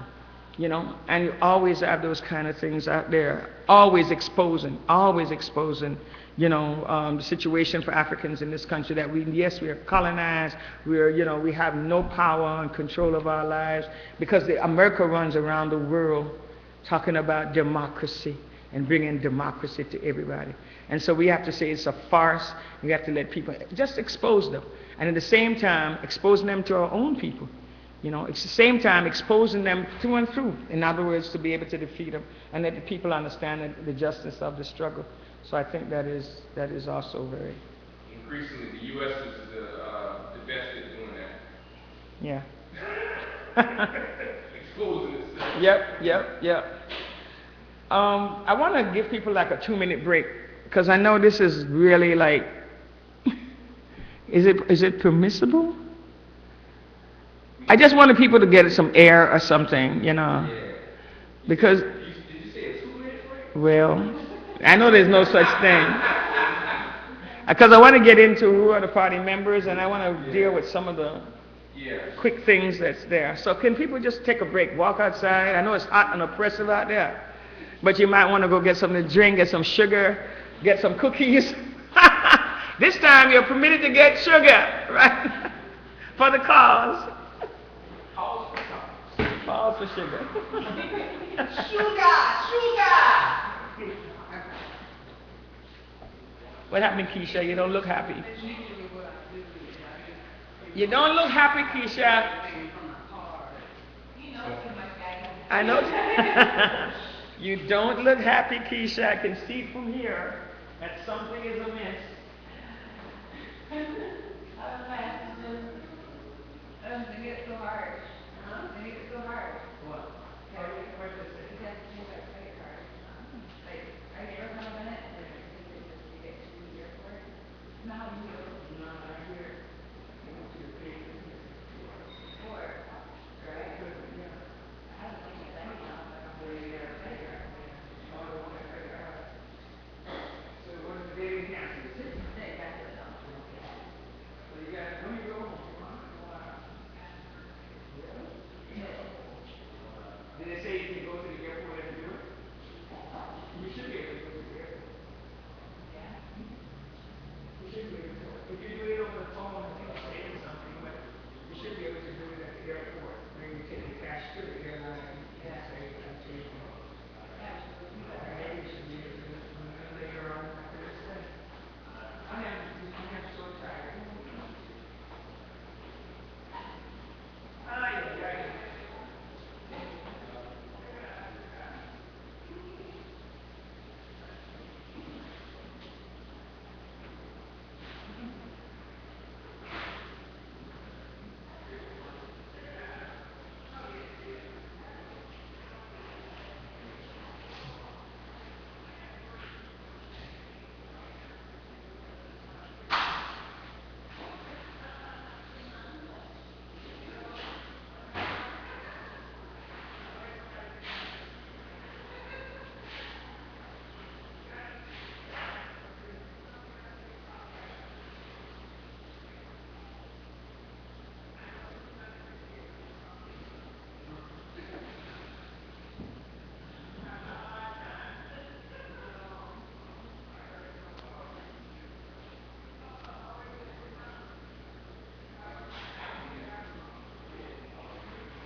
You know, do the other half of this. I'm really dragging on. Okay.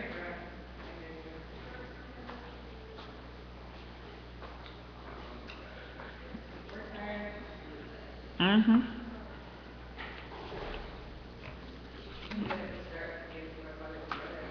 Mm-hmm. You know, the work to put together, we're in it. That's a lot. Where you staying now?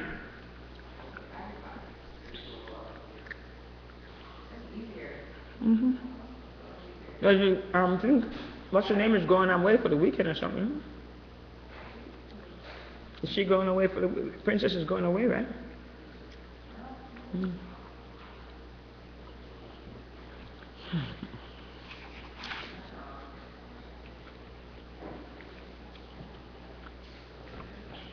Well, my sugar should help a little bit.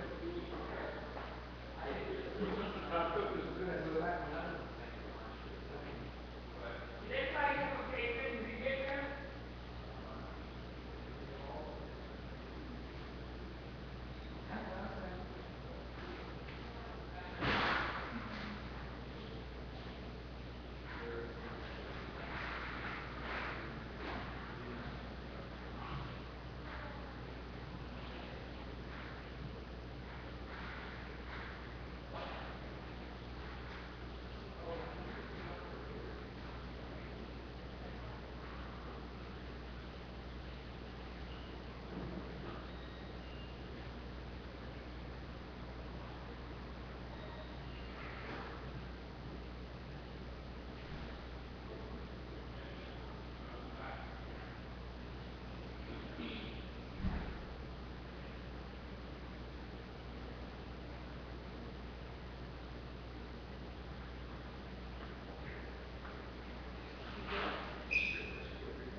Act like you didn't hear me, right? I think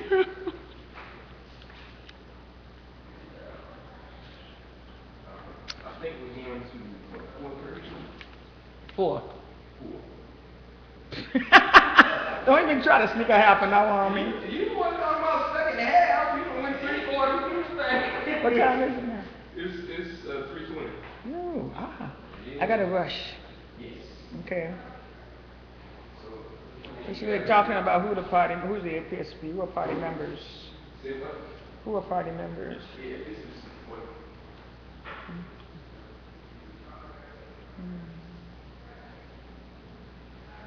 You got it.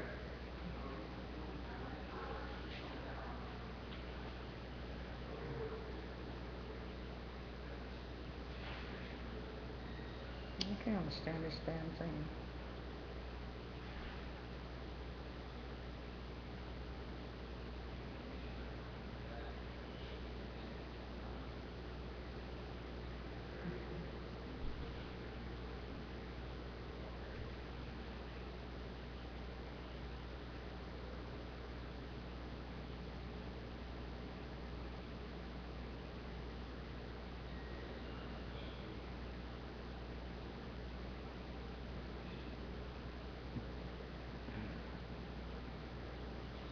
Okay, Uhuru, we got a little bit of time.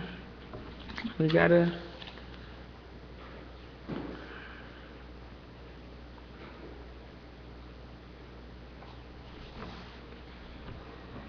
I should have never given them 5 minutes. Prove me wrong again. What's going to be on this wall here? What's going to be on this wall?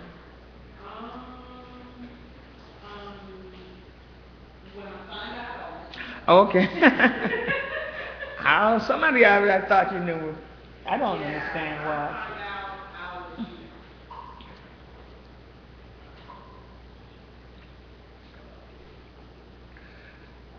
you know. Binga! Get everybody, because we're going to breeze through this part. Get everybody, because we're going to breeze. That's what I'm doing. Collect everybody. Like baseball cards. Yeah,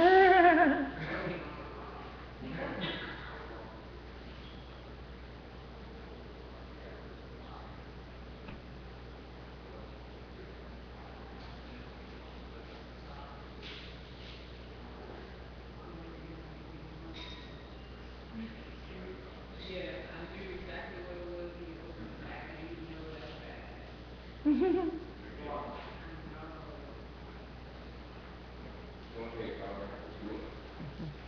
Okay, so this part is the part that helps us. It says, the part that we should be interested in, because it says, who are you? It tries to answer the question, who are these people that's calling themselves the African People's Socialist Party members? Who are party members?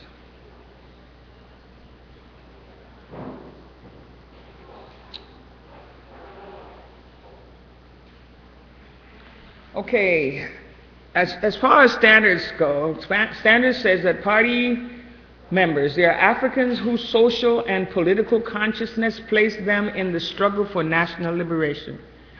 Africans whose social and political consciousness places them in the struggle for national liberation. These are individuals who have voluntarily agreed to adhere to the strict discipline of the African People's Socialist Party based on their agreement with the party's program and their understanding of our need for a party that is united in action. The best sons and daughters of the class constitute the vanguard, the advanced detachment of the poor and working class African community. That's a tall order, right? Who are party members? It says that we voluntarily agree to adhere to the strict discipline of the African People's Socialist Party based on our agreement with the party's program and your understanding of the need for a party that is united in action. Penny was talking about that. And that the best sons and daughters of the class constitute the African People's Socialist Party. Because sometimes we say, well, the African People's Socialist Party is part of the working class community. We are part of the workers, and we are part of the working class. From what we understand from standards, it says we are part of the class, but we are its advanced detachment. It says the best sons and daughters. We're not the class. We are the advanced detachment of the class. We're saying that at any given time, you can find the class in, with all kinds of contradictions. At one point, the thing in the community was crack cocaine. Almost the whole damn class was wiped away. The community, there was a lot of demoralization, backwardness, religious fatalism, all of that going on inside the community. But that's not who we are. And these are workers too. They're African workers. But we are the best sons of daughters of the class.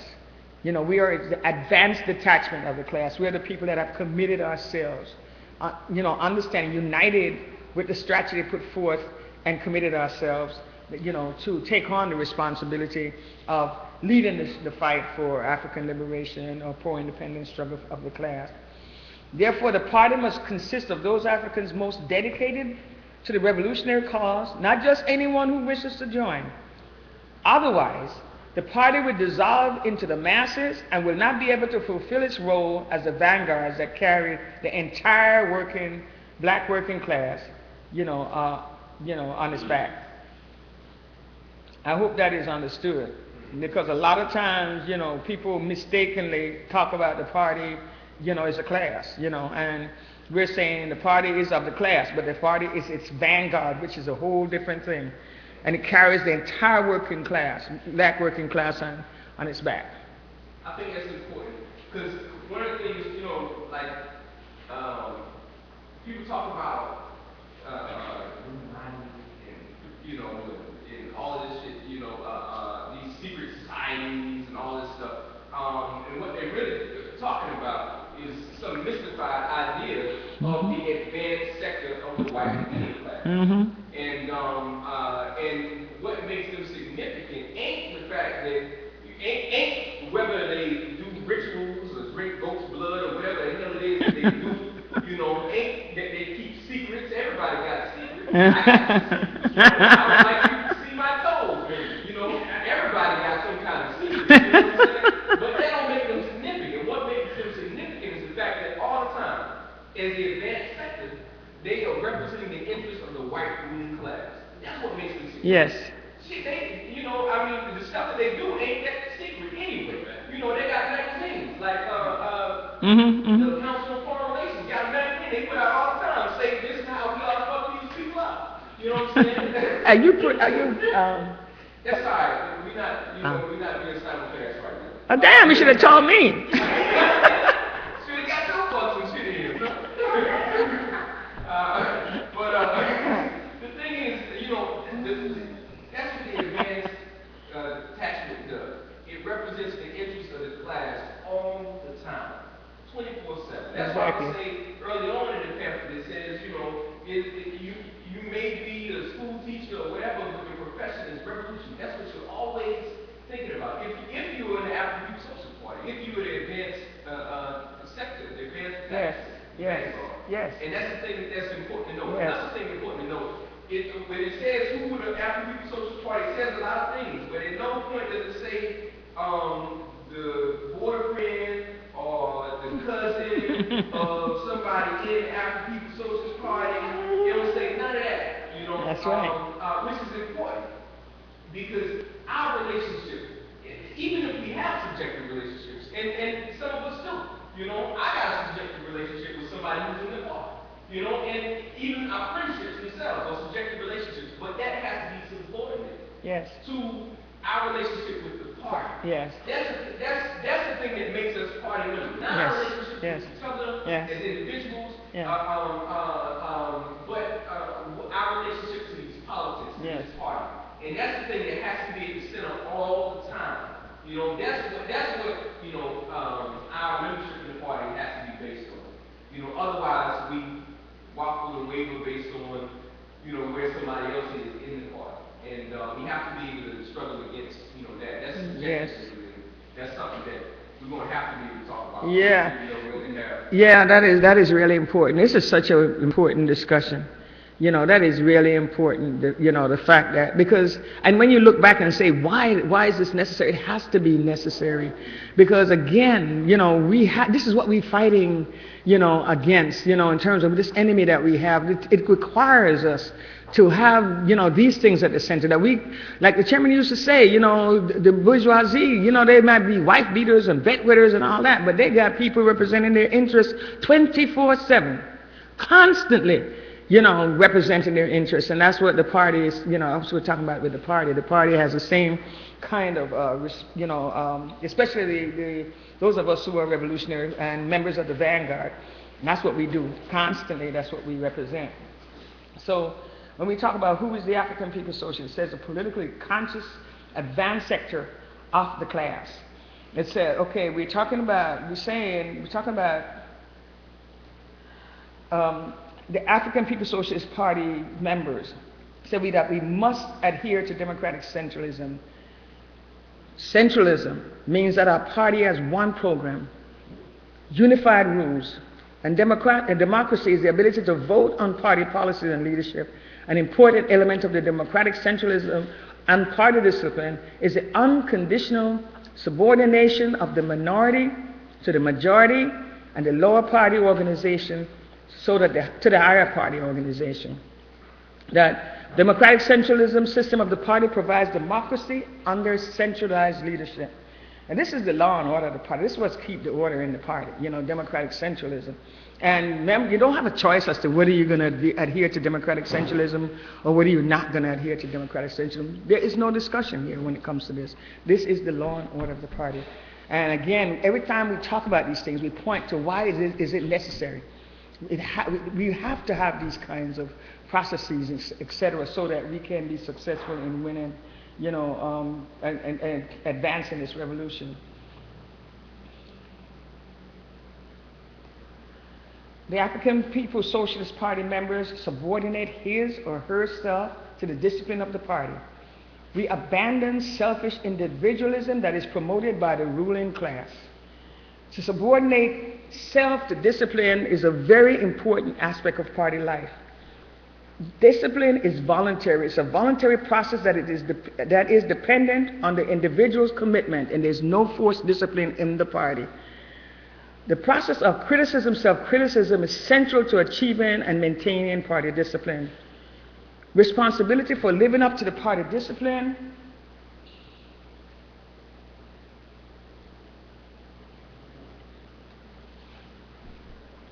is dependent on the individual's commitment to adhere to the party's program, and to learn from his or her mistakes. I want to stop there because we need to talk about subordinating yourself to the discipline of the party. That is key. That is a very important concept. Because, you know, when we started out, we said when you come into the party, you know, you're no longer this individual. You know, you are into the party, you are governed by the party's rules and regulations. We talked about democratic centralism and all of the other things that make you a member of the African People's Socialist Party. Now, you know, your desires or your whatever, it has to be subordinated to the task of the party, to the will of the party. You know, the will of the party is to wage a revolutionary struggle to win independence for our people. And we can't have individuals whims or whatever. You know, we talked about that. It has to be the rule of the party. It has to be the mission of the party. It has to be the goals of the party that guides our everyday existence. And that's what we're wedded and committed to. So that, you know, it's easy. It's easy. You know, we work at it. We struggle at it so that we can subordinate ourselves to the party. You know, so that we can understand that we have a responsibility to carry out the decisions of the party. We have a responsibility to carry out our task. What is our mission? What is our responsibility in the party? That is the thing that governs what our day-to-day work is. And so we really struggle at this. You know, and if you know it, then you can struggle with your comrades to make sure, you know, that we don't have individualism, that we don't have subjectivism. Because these are petty bourgeois ruling class tendencies. The ruling class, they flourish on subjectivism. They flourish on individualism. You go out in the street, people tell you, well, it's me first, and I got to take care of me. That's not the revolutionary understanding. That's not what the party promotes. That's not what we understand is going to set us free. And so we really work at this, and we really discourage this, and we know people will come to the party with these tendencies because you're coming from the bourgeoisie. That's been your whole orientation. But the thing is that the party is the thing that molds and shapes you and makes us what we need to be so that we can be successful in this pro-independence struggle that all of us have stakes in doing. We don't have stakes in being individual. We have never been individual people in our lives. We learn individualism under colonialism. That's what we learned. But, we came from a people that were collective, to collectivize, our understanding, collectivize our approach to life, that's how we sustained ourselves. And so that's the thing that we really struggle in the party for. Okay. The good party member does not attempt to solve his or her problem at the expense of the people. We believe that unity in the party is based on the decision by members to unselfishly serve the cause of African liberation through African internationalism.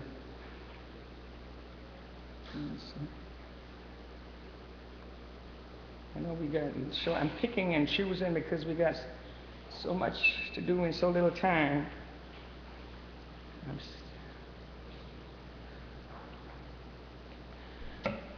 Okay, this, let's see, let me go back a little bit.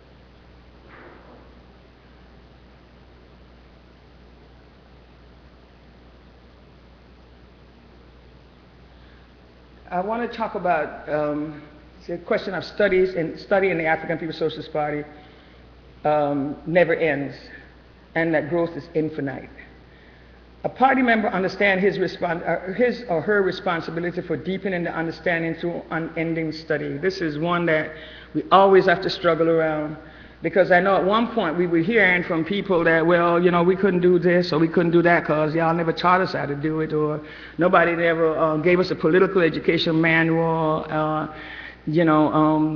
that kind of thing. We were hearing that over and over again. People were not taking responsibility. Yes, there is political education manual. Yes, there should be one.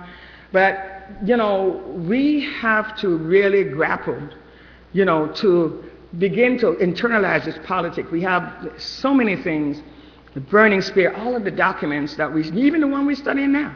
We saw how important this is, just by the first part of it that we went through. There's so many documents and political education pieces that are put out by the chairman, by the party, that everywhere we are, if we're leading up the work, it's our responsibility to fight for the manual and to fight for the political education process, but ultimately to educate ourselves and to solve the problems of the revolution where we are. Yes, if you start looking for it and you ask the party, do you have this or you have that, because we need to solve this problem, but you have to take the responsibility to struggle, to learn, to understand the politics. It's different if somebody's writing and say, well, I read this and I really don't understand it and I need some help in understanding. That's a different question. But not that I didn't do something because somebody didn't give me the manual or somebody didn't give me the political education that I need. We should, institutionalize political education session. Look how much we learned in just this little session right here. It's so refreshing to grapple with theory, to always solve the problem, be working solving the problem. And especially in this day and age with computers, where it's at your fingertip, you can get access to just about anything. So but I think it's really important to assume the responsibility if you're leading the unit, even for your own development. Grab comrades and say, we need to have study sessions. We need to have institutionalized study sessions or study sessions for the community, the people that we bring into work. New people coming into the work all the time, and they're just as confused. But the thing that helps to clarify for them, every time we have it, we are really overwhelmed by how people appreciate it. Every time we squeeze room, and we shouldn't be squeezing room, we should be having them all the time. They should be a part of the organizing work. So yeah, study never ends, never ends. There's always stuff that we have to know. If we're going to talk to the people, we have to prepare what we're going to say to them, if we're going to be dealing with a problem, if we're going to be running our campaign, if we always have to be, reading, studying, studying the terrain that we live in. We have to know certain things. We have to know the makeup of the community where we live. We have to know, the questions and the problems of the people in that community where we live. There's always opportunities for us to, to grow our understanding and to develop ourselves, deepen our political understanding. So I want to really put that out.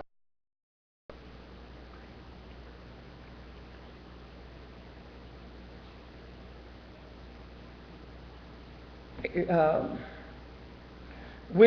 talk about APSP members willingly and zealously makes the sacrifices demanded by our great task. Willingly and zealously makes the sacrifices demanded by our great task. And part of what I understand is, and it took me a while to understand, the sacrifice is not really what's demanded by our task. The sacrifice is living in this situation without the ability to, to fight and to struggle to overturn it and to participate in organization. And so many people out there don't have that opportunity. It's our responsibility to bring them to that. And we equipped ourselves with the ability to do that. And that's not an easy task, because we got to go out there, we got to overturn a whole bunch of stuff that's out there. Those of you that have done door-to-door see the vastness of the work that we have to do in terms of just talking to people and really overturning and, some of the backward things that they have understood and that's been pushed at them. But it is, I just think about, when I began to understand the politics, the kind of jubilation that was felt by the fact that finally something made sense. Finally I got the answer. Because you've spent all this time saying, nah, got to be more, I just get frustrated. No matter, and if you're in those universities, you're more frustrated than anybody else. Because you think you're in a place where you're supposed to get some answers and you just get more deeper and deeper in the quagmire. But just think about it, made you feel, when you began to get answers and it began to make sense and you began to see the light at the end of the tunnel. That's the way all of the people will feel when we get this stuff to them. And we have to think that consciously. That when you see the place where the people is at, I'm always looking at it and saying to myself, it's my fault. Because if we were out there, if we were doing this, the people would get it, because we're not special. The fact that you're here is not because you're some special human being. Because somebody brought it to you and you got it, you grasp it. And that's the thing, your people need to get access to it. Because they will react just like you react, because the people want to be out of this. Believe me, that's the message you get across the board. People want to be out of this. They want an end to this. And so we have to not look at this as making some sacrifice, but you go out there. We talked about when, we coming down the street and people want to know who you guys are because you walk with such authority. They got the answer, and I want to understand what they understand, and that's what we're talking about, willingly and zealously. You got to go to the people that you got the answer. You know what it is. I got this to you. I want to bring this to you. You knock the door like you want them to come out now. Can I talk to you? No. You want to really bring the people out. You really want to let them know I got the answer. That's how the religious people do it, and they ain't got no answer. So we got to, really, and when they see this, they say, she believed this. Damn. People say, oh man, the way you talk about this stuff, man, you really believe this stuff, man. You got me won, You hear that over and over again. And that's the way we got to, because it is a great sacrifice to live like this. Anybody that lives in this situation without a vision of the future, you hear it coming from the youth every single day. When you hear those rap songs and stuff, you hear the disillusionment. They want answers. They just don't know which way to turn, and that's the sacrifice. That is a great sacrifice. So we have to understand what our responsibility is, that we are fortunate to have this answer, and we need to get it to the people and win everybody, because without them, we ain't going nowhere. All 9 of us in the room ain't going to go a damn place without these people. We got stakes in bringing them. And that's why we do what we're supposed to do, because we know that we have to bring the people forward for this to happen. Everything is right and rotten right, ready for it to happen, and we got to go in there and get them out these houses, and that's the way we need to see it. And I think if we do that, we can win. We will win,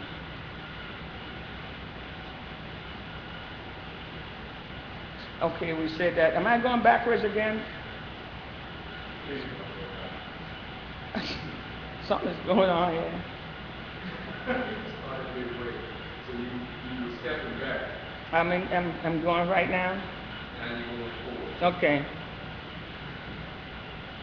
Okay, APSP members, number 10, believes the most important criterion of loyalty to the party and African freedom is the active fight for the party policy. The active fight for the party policy, no matter what, that we have to be fighting in order to achieve loyalty to the party, the African people's, and African freedom. It is responsibility of party members to take part in discussions of party policies, to be involved in self-criticism, and to adhere to the rules of party discipline. Education is also key, as an educated membership will be capable of intelligently fighting for the party's policy. That's what you do. You fight for the policies. The party's got them written out there. We don't even have to prove that they work, because we know they work. You know, they've proven themselves time and time again. So, you know, it ain't no different because you walked in the room. They work, believe me. And we have to fight to make sure that they're kept, that, you know, they're in the center of everything we do. We fight for the party's policy. And that is what a loyal party member will do, because if you don't, then you have nobody to blame but yourself in terms of when things go wrong in the party. You have to take that responsibility. The good party members pay party membership dues in a timely fashion. The party is a voluntary sustaining organization. Therefore, a function in its party life in a timely payment of. Therefore, a function in party life is a timely payment of membership dues. Everyone who joins the party must pay party dues monthly, thereby providing material aid for the orderly functioning of the party. Dues payment has a fundamental significance. A person who does not pay dues has no respect for the party and lacks discipline. And that is ever so true. You know, the party is a self-reliant organization. So if you're talking about you're the member of the African People's Socialist Party, and the number one way in which you prove that you adhere to the policies and the understanding of the party is to refute self-reliance by not paying your dues, then that's a great contradiction. You really don't understand or don't unite. And I've had somebody tell me that they were in another organization and they never missed their party dues. They paid their party dues on time until they joined the African People's Socialist Party, and then they decided that they wasn't going to pay no dues. It's a question of undermining the Constitution. It's a question of challenging the Constitution. It's a question of the lack of respect for your own organization. And so we really struggle that you fight. If you're in the party and you have your party organization that you lead in, monthly you pay party dues. It's due on the first meeting of every month. You pay your party dues. You should be paying your party, and should be proud to pay your party dues. You know, the party money comes to the national office, and the national office use it in terms of the membership office to sustain itself so that it can get out there and get more members in the party to build the party, etc. So we got to do that. That's what's required of us. That's the least that we can contribute to our organization, and some people pay great tithes to the church, thousands of dollars. They income tax statement, the church require that they do that. Bring your W-2 form so we'll know whether what you're supposed to pay. The party don't say that. The party says if you're unemployed, then there's a basic minimum dues for the unemployed, and if you're employed, it's an hour wage that you pay for the party dues, and that's nothing. That is absolutely nothing. So we want to encourage people to, to adhere to it, and you break party rules of discipline when you don't do that. Okay.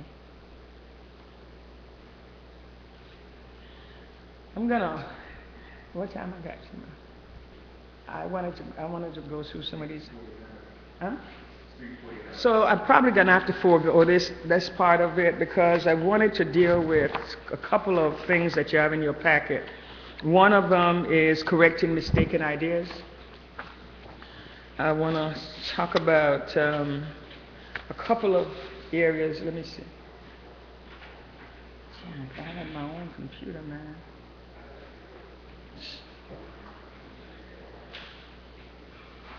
Like I said to you, when we started this, you're going to have to take this and study it really, because there's a lot of it, that, and we never have enough time because it's so engaging once we start that We study all these different pieces. And we may have to look at another, one of the study sessions dedicated to this, because I think there's more than, more than we have to deal with and can't deal with the time we have. Shoot. I like one thing you said that seems to me should even be reading when you're not going to go. Yeah. Really, I appreciate that. Uhuru, I got the answer. Yep. Yep, we should be saying that. Yep. Yeah, I think we should be saying it. We constantly grappling for ways, because it's not no easy joke to go out there and know how to penetrate this community. I mean, every time we come in, we try something new. Go back out with something new. This is important to talk about correcting mistaken ideas. A lot of the problems that we have a lot of times in doing our party work stems from mistaken ideas in the party, and that's what we call bad tendency, and sometimes we call it excess baggage. And in final analysis, it's just, I like to say, it's just, the petty bourgeoisie up in the organization, the state up in the organization fighting to overturn what we're trying to do, and all of us, should look forward, because we know what is necessary for us to win this. We know that we cannot stand another single day of this existence that has been ours for the last 500 years. That's too long, and that we need to move, forward. There's just no life, living like this. And so we should be committed to overturning anything that stands in the way of us really, taking on this battle and winning it. We're not just taking it on, we're taking it on to win it. We're in it to win it. That's what they say in the street, right? And so there's nothing, nothing that stands in the way that we should tolerate or accommodate, or, we should always welcome the ability to uproot it. If it's going to serve the bourgeoisie, if it's going to serve the state, then goddamn, we got to crush it. Whether it's in us or whether it's in whatever, we have to get rid of it, And there is, some extremely bad tendencies that really blocks our way, in terms of us carrying out this work. One of them is liberalism. We had a piece that you have called Combat Liberalism, and I wanted to really go through it, because liberalism is one of the worst kind of affliction that we can find. That it's like a disease. If you have smallpox or malaria, it's one of these diseases that debilitates you, cripple your organization. And unless you are really diligent in terms of saying we got to battle it, it sets in and it could turn the whole organization. We've seen whole organization just wallowing in liberal morass in a certain kind of way. Just like if the state was right there. In fact, the state don't have to do anything but just stand by and watch you, devour yourself under liberalism. So I wanted us to read Combat Liberalism as one of the bad tendencies, mistaken ideas in the party. And I think we should put a jacket on it. When we're reading it and when we even internalize it among ourselves, we need to put a jacket on it so that we can know that we're fighting the state. That's what it is, that we're fighting the bourgeoisie. So does anybody want to start reading this? Go ahead. Jesse. Combat liberalism, yes. We stand for active ideological struggle because it is the weapon for ensuring unity within the party and the revolutionary organization in the East Power fight. Every communist and revolutionary should take up this weapon. But liberalism rejects ideological struggle and stands for unprincipled peace, thus giving rise to a decadent Philistine attitude and bringing about political degeneration in certain units and individuals in the party and the revolutionary organizations. Liberalism manifests itself in various ways. To let things slide in the sake of peace and friendship when a person has clearly gone wrong, and refrain from principled argument because he is an old acquaintance, a fellow townsman, a schoolmate, a close friend, a loved one, an old colleague or old subordinate. Or to touch on a matter lightly instead of going into it thoroughly, so as to keep on good terms. The result is that both the organization and the individual are harmed. This is one type of liberalism.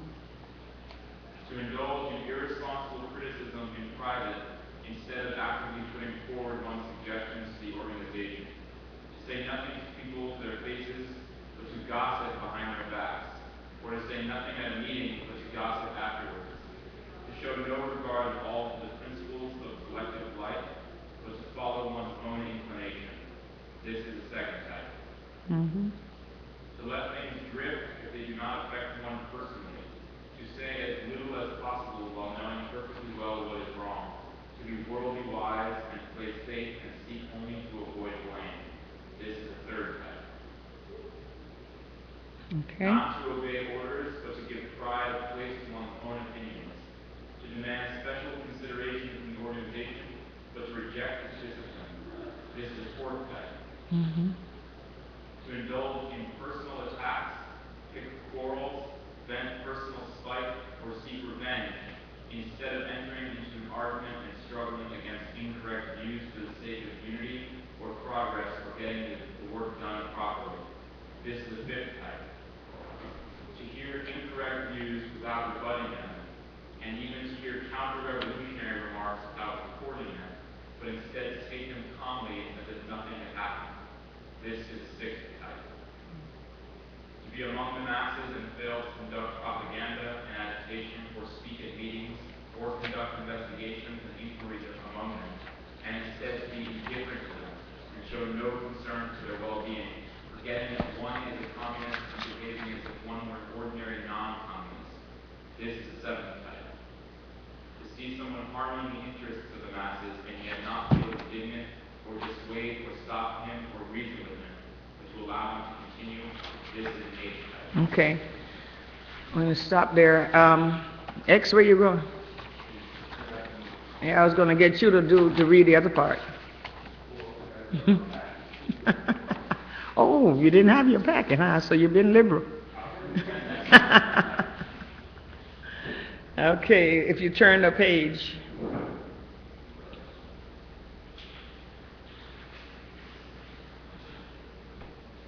Turn the page to work half-heartedly. Second page, liberal.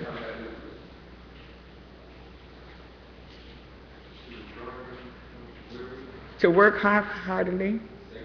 Yeah. To work half-heartedly without a definitive plan or direction, to work perfunctorily and muddle along, so long as one remains among one goes on pulling the bell. This is a nice type. To regard oneself as having rendered great service to the revolution, to pride oneself on being a veteran, to disdain minor assignments while being quite unequal to major tasks, to be slipshod in work and slack in study. This is a tenth type. To be aware of one's own mistakes and yet make no attempt to correct them, taking a liberal attitude towards oneself. This is an 11th type. You could name more, but these 11 are the principal types. They are all manifestations of liberalism. You want me to continue? Yep. Liberalism is extremely harmful in a revolutionary collective. It is corrosive, which eats away unity, undermines cohesion, causes apathy, and creates dissension. It robs the revolutionary ranks of compact organization and strict discipline, prevents policy from being carried through, and alienates the party organizations from the masses which the party leads. It is an extremely bad tendency. Liberalism stems from petty bourgeoisie selfishness. It places personal interests first and the interests of the revolution second. And this gives rise to ideological, political, and organizational liberalism. People who are liberals look upon the principles of Marxism as abstract dogma. They approve of Marxism, but are not prepared to practice it or practice it in full. They are not prepared to replace their liberalism by Marxism. These people have their Marxism, but they have their liberalism as well. They talk Marxism, but practice liberalism. They apply Marxism to others, but liberalism to themselves. They keep both kinds of goods in stock and find a use for each. This is how the minds of certain people work. Liberalism is a manifestation of opportunism and conflicts fundamentally with Marxism. It is negative and objectively has the effect of helping the enemy.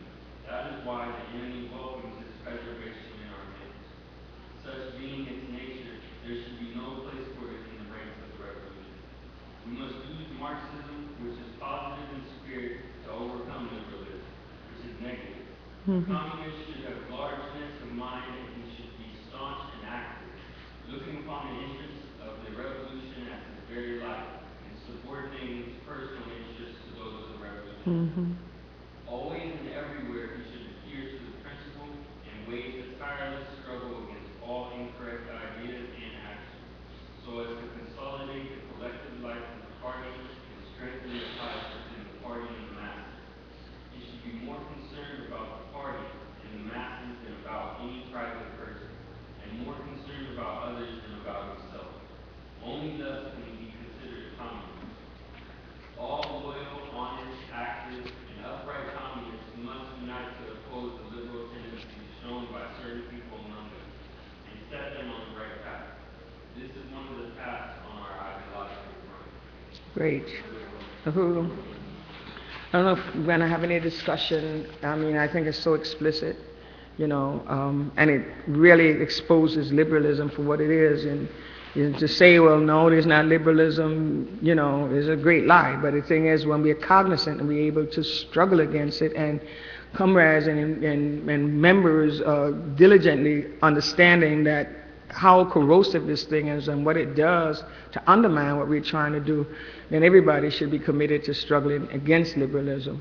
In yourself, in the party, where you see it raises its head, because there's nothing good that comes out of liberalism. It's not like it advances anything. It really impedes and hold back everything that we're trying to do. So it's something that we should, if necessary, just have a whole declaration, if you find it in your organization, that we wage in a war against liberalism, something to that effect, to kind of overturn it. So I want to give people an opportunity to say, ask questions and to have a discussion. I wanted to do subjectivism. I know it's 3:59, 1 minute to 4, but I think we should take some time to at least have some discussions, if necessary, around this area. And in general about the study so far. Like I said, there's a lot that we didn't get to. But, you have it, and, we can do it. This PowerPoint thing is far from being over, great, but I think it would serve the purpose that we can take it in and use it in our own little, organizations, etc. So can we get some comments, some discussions? X.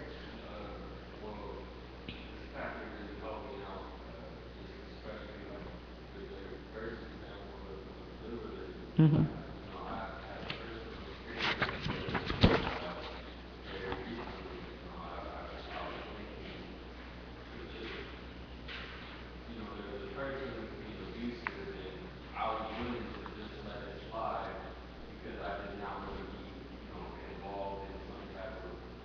Mm-hmm. Mm-hmm.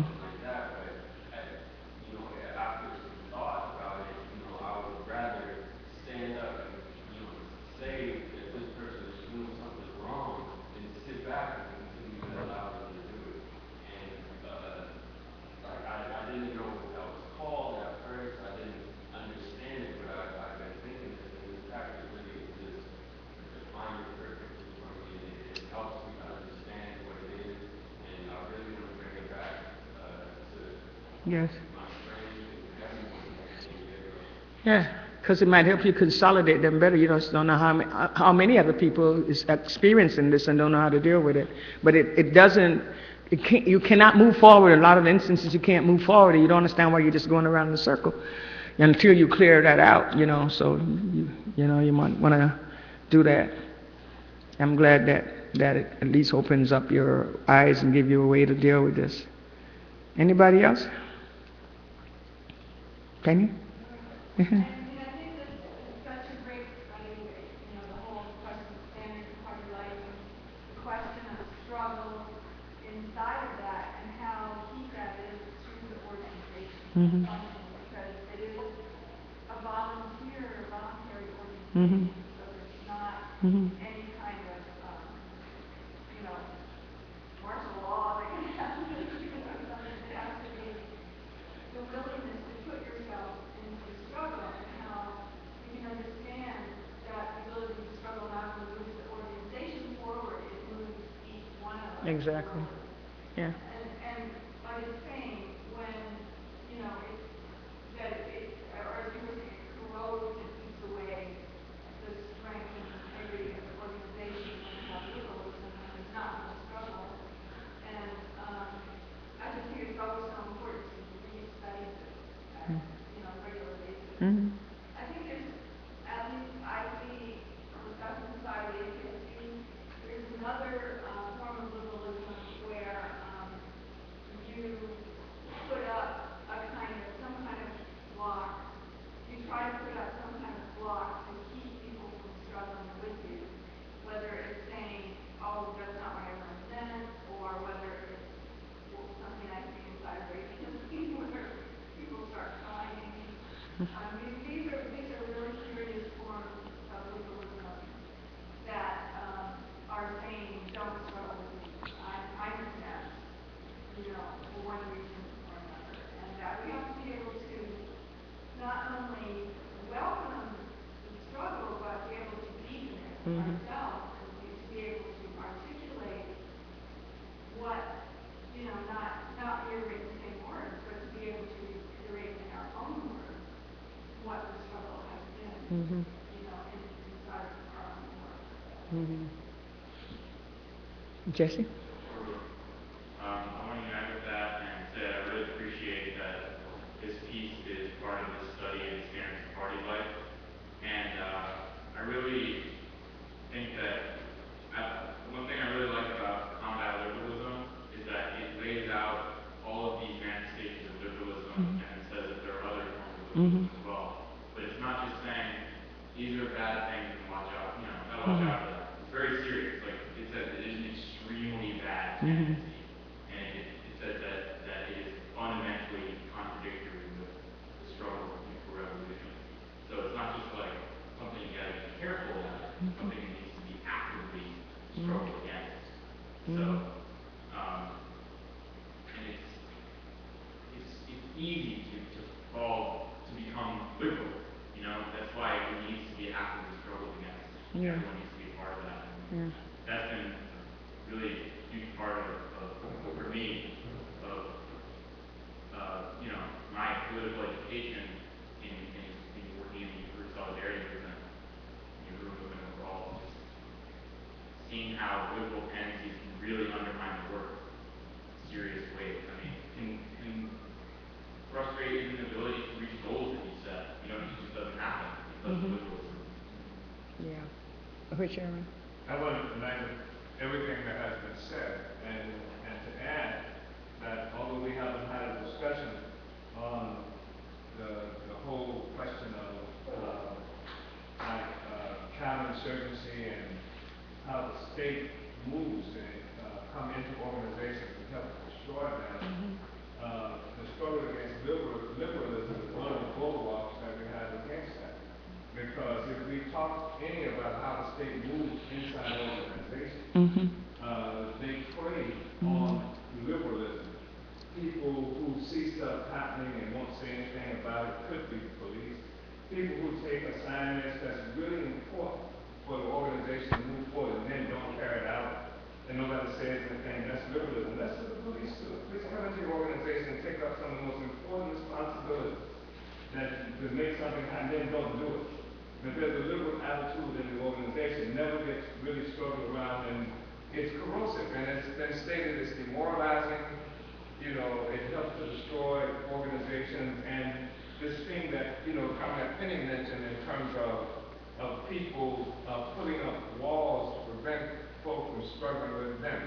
And while, you know, crime, you know, like seems to be harmless and etc., people learn to do that very early on as a form of not being struggled with, you know. So that was a way to say don't struggle with them. Then there are other kind of attitudes that people develop. You struggle with them, you know, and people actually engage in certain kind of guerrilla warfare in the organization. You struggle with them and it's okay, and then their wish is waiting, just laying in the cut until you do something or say something, and they use that as opposed to trying to solve a problem.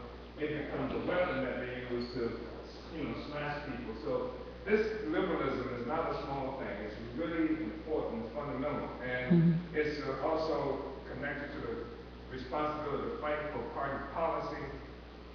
You know, and I just appreciate this discussion as well. I always appreciate this discussion.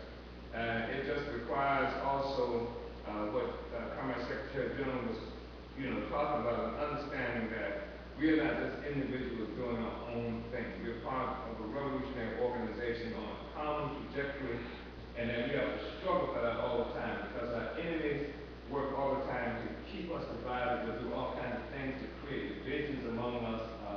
In fact, they would say us, they say, well, hell, I ran into a rural person in Philadelphia and I asked a question, and then I come to you and ask you the question, I get the same answer.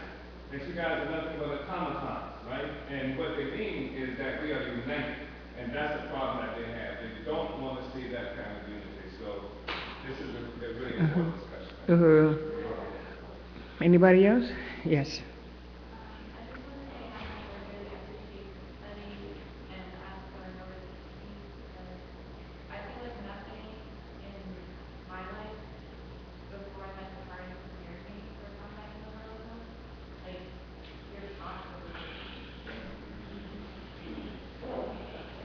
Mm-hmm.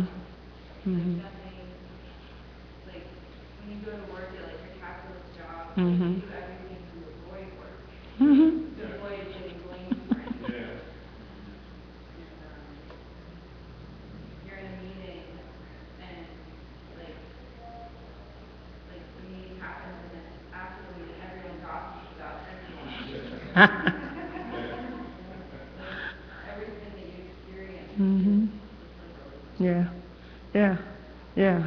I really appreciate it because they really teach liberalism. For them, it's a good, honorable thing, and that's the thing why, makes you really respect and really love the party, because it's such a whole new cleansing kind of life, not that these contradictions don't exist, but then we are aware of them and that we have a method to struggle to overturn them. Because you're talking about people coming in the door from imperialism, and this is a whole new way of life. The question that we didn't get a chance to discuss, criticism, self-criticism, that's something that the bourgeoisie do not tolerate. You're taught, just like you say, you're taught liberalism, you're taught that if somebody criticizes you, it's fight or flight. You either put it up or you get out, And so every time you get criticized in organizations such as this, those instinctively, that's where you go, fight or flight, And it is because you have a party that helps you to understand that these things are encumbrances, these things are things that stand in the way and blocks our ability. And I don't know about anybody else, but I ain't in this just to be in it. We are in this to be successful and to overturn this and to bring in a new day for the masses of people, for ourselves, for the world, And so, we have a politic that says that, these things, this is what you have to do. These things function as the state up in the organization. Because you have to put a jacket on it to fight it. That's all I always say, that you have to put a jacket. It is the state. And just as hard as you will make a leaflet against the state or against imperialism, then you should be able, when you see it in these manifestations, to look at it like that, and then you don't take it personal. It's not personal against me. This is the damn bourgeoisie. And then we should be saying, please help me get rid of the bourgeoisie. You should be welcoming somebody, like Penny said, welcoming some struggle, welcoming. If you're in an organization and ain't nobody struggling with you, get out. If you're in a political organization, a revolutionary organization, and there ain't no struggle, you need to get out. Get the hell out of there, because that's class peace in there, and you ain't going nowhere. But, we have to constantly, it's not like you beat them back today, and it's over, so you never see the bourgeoisie again. You'll never have these afflictions. You have to continuously beat them back. Push them back, and we should be used to criticism. Don't feel offended. You get jawed up and all that, but overcome that. You have to quickly snap back and say, who am I? Where am I? What is my mission? What am I here to do? And that's what you do. That's what takes precedence over any subjective whatever. You have to struggle for that to take precedence, to say, yeah, we need to be struggling because I want to be beyond this. I want to be who I know what I can be. I want a new society, and I don't want to be with the damn state and the bourgeoisie. And then, you struggle for the highest level of unity and struggle for, to be able to, because in doing that and in taking that stance, you're advancing your own mission. This is what you say you want to do. You want to be a revolutionary. You want to win. You want, and that's what you want to happen. And so you have to, it's not comfortable. No, it's criticism, struggle's never comfortable. It's not comfortable. It's not meant to be comfortable because you're trying to overcome and achieve a higher level. And every time you do that, you have achieved a higher level. The organization grows, achieves a higher level. The individual that is involved, engaged in this grows and achieve a higher level. We get closer to what we're trying to do. So, yes, we have to understand, we have to look at these things and commit ourselves. That's what we're talking about, whether we commit ourselves, to this process and commit ourselves to the revolution. Hopefully we can get a chance to finish this. Like I said, you have these, and during this, sometimes when we go in for the night or whatever, we can still continue to struggle, still continue to read it. We have not completed it. There's some important parts. We didn't deal with subjectivism. That's another very, very bad tendency, very corrosive tendency. Hand in glove with liberalism, the whole nine. We need to overcome it, overturn it, so that we can be out of this mess. That's the stakes that we all got in here together. We're all in here together to say we want to end this, overturn this, and that's it. That's the focal point.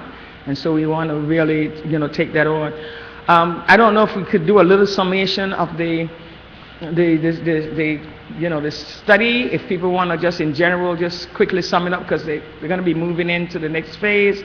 But I wanted to give you an opportunity to say how you experienced this, and how you think you could better it, or whatever it is in terms of your participation in this for this last 3 hours. Then we need to have a little brief discussion if anybody needs to do that. If not, then we can end it. And I didn't hear you, Aaron. You hadn't said a word. I want to hear your voice to say how you experienced this. I really appreciate it. Especially your participation of it, because you went over this with each unit, and I learned so much there, even in this discussion, I learned a lot as well. Good. And also, you were talking again about how you came in contact with poverty and how people had some perspective. I had a similar experience when I went into the comrades. Yeah. I just saw that the whole discipline they had, and I was like, the analysis plan. And that's what made me want to get the movement intentionally in the party. And, I see this document. Yeah. This is what, they were going for. Yeah. This is the system. Yeah.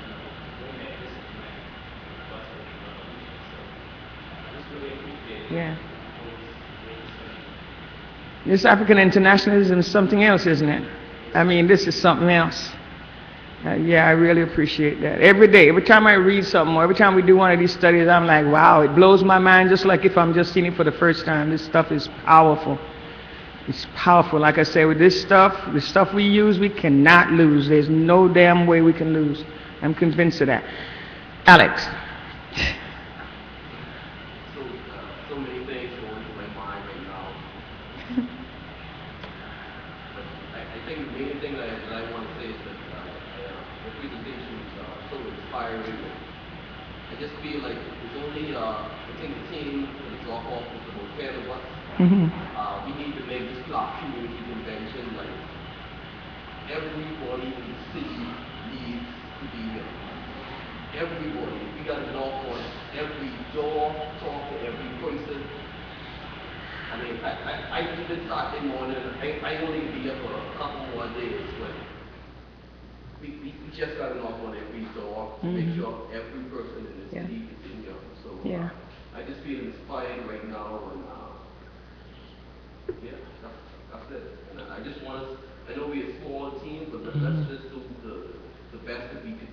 The best that we can do to tell everybody to be here. Yes. So that's how I feel right now. Yeah. Uhuru.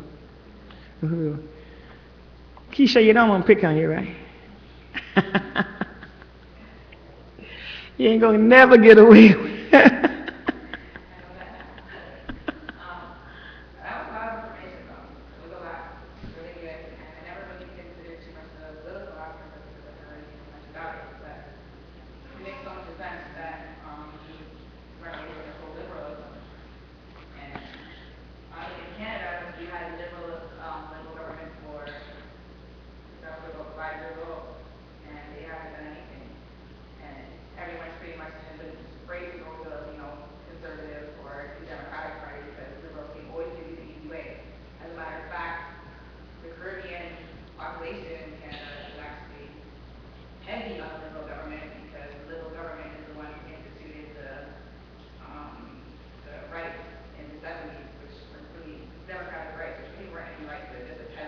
left a little bit of space and some reading there because there is.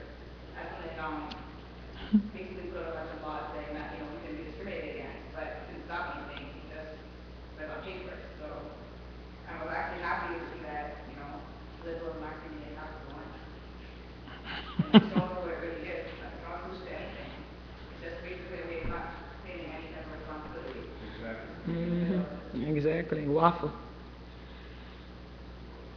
Okay, anybody else? Yeah. I guess for me, what I really appreciated was the fact that you were in your presentation saying that, you can't use the excuse that nobody has taught me or shown me how to do certain things because excuse not to do it. So, like, you have to take it upon yourself to study, to keep up the information and knowledge. Teach yourself, and if you have a question, come to the party. And that's particularly important for me and others in international. Sometimes it's like you're just there by yourself. Yeah. But you have to just kind of try to get all the documents and read them, and just have to come back with a question. Yeah, and the world is becoming smaller and smaller. NASA is just a stone throw. So I'm glad you came to that conclusion, and then you can always just call us. Yeah, I really appreciate that. Yeah, but. I also really appreciate this, not solely, but also because being able to have the benefit of your experience and the chairman's experience in the party to draw from in this process. But I also say, in particular for us in Solidarity, this is such a humbling process to have these studies and to be in solidarity with the party. And I know it just shows me something I think that I can go to. Yeah. Come back. You should, but before you leave, you should get some stuff from Binga, some packages of studies. There's a lot of study materials that would probably be useful for you. You should really stop in Agitprop and start to collect some of those. That would be very, very helpful. I kind of empathize because I remember when we were in New York, when I started out this work, it was the same thing. We were thirsty, but we felt like we was in the wilderness, some kind of, because we only had the spirit, and I remember us just really struggling for more. All the time it's we need to have more. Usually when you're out there, but, in the world, you always want more of the party stuff, and at that time the party didn't have a whole lot. They had some things, but now there's abundance of stuff that we can, probably draw on to. And there's so many struggles made that you can draw on and learn from. You should get videotapes and all kinds of stuff, whatever you can carry, with you. So I don't want to, yeah.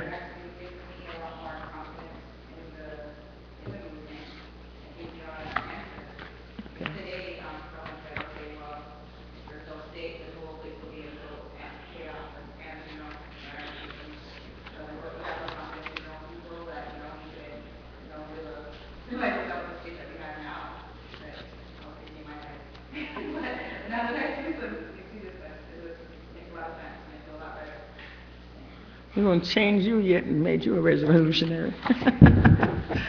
Okay, thank everybody for coming. And like I said, we have all these, and we should continue to read them. I think Binga is going to try to put some more studies out of here, the parts that we didn't do, make it complete. And it's really good to have people engage in. That's the thing that we were really struggling for, to have people really asking the questions when you have this opportunity, because you don't always have this opportunity. And if I can't answer it, somebody here can answer it. Binga, the chairman, somebody can give you the answer. So while you're here, really take advantage of that and get as much as you need to get. Because in this period, we need to go out there and really turn this thing right side up, really go out there ferociously, armed with, Yeshitelianism, armed with African internationalism, being confident that this is the only thing that will work. The only thing that we know, we can bank on it, that this is it. This is the answer right here. And take it out there just like that to people. And can you imagine how successful it would be if we just had that stance? and if everybody's convinced that, that this is how we need to do it and not be timid and, you'll be surprised how you can convince people, and it's right beneath the surface, they just need to hear it, yeah. I just wanted to express my appreciation all the time for this study in terms of standards of party life and political education in general, but this is really important because one of the things that we would want to come out of this is to really undermine the personality, the significance of personality, the significance of the individual and the personal relationships. Because the fact is, at any given time, people even in the national leadership might be pissed off at each other for any number of reasons. We might be pissed off, but the thing is, and you can't stop working, you can't act like somehow we've been taught in life and our personal stuff that because you're pissed off at somebody, you don't do what has to be done. The fact is there are various principles that govern our relationship. And of course, the fundamental thing that governs our relationship is our unity around a common objective, that is the liberation, unification of Africa and African people around the world. That's why we came into organization. We came into organization because we thought somebody was cute. Most of us did anyway. Or because we thought we, would like each other. It's based on this movement. And so like personal stuff or what might appear to be personal stuff, that cannot keep us off point. Here are the principles. Here's what we are about. And even if somebody says, not tonight, I got a headache, that doesn't have anything to do with being able to have these political meetings and do what has to be done to carry out the mission of the revolution. Exactly. So that's the thing that really makes this so important. And because we don't live in a fantasy world, it's not, like we get along on some kind of personal level all the time. Sometimes we may be beat off.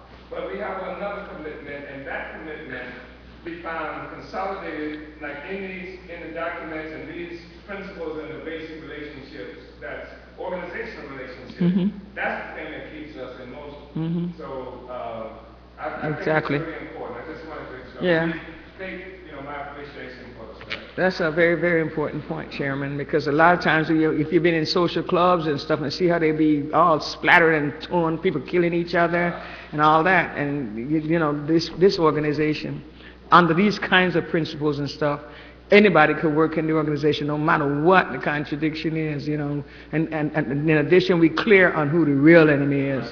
Ain't nobody in the organization my enemy. I know where the enemy is, and so that's what we fight in terms of, come together to fight the real enemy, so I think, and it provides a lot of leadership for the people in terms of how they need to live, because, even in our community, we got people killing each other, not understanding who the enemy is, and we're killing every soldier that we're going to need in the trenches. It's kind of devouring ourselves, and we have to take this out to the people and let them to understand, to overturn some of the morass and stuff that they have taught us in terms of organizations, etc. So it was a good experience for me. I learned a lot. Again, I had to go back and start looking at things I've forgotten, put it right back into perspective. And I hope that for you that, it helped you to even understand further, why you have to be in this organization, number one. Because if you leave here after you have this study, and you go back to backwards, and then you made a conscious decision, and we catch you in the trenches. But that's not a threat. Uhuru.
Gaida, I got an interesting phone call here from Mikasa. Oh, really?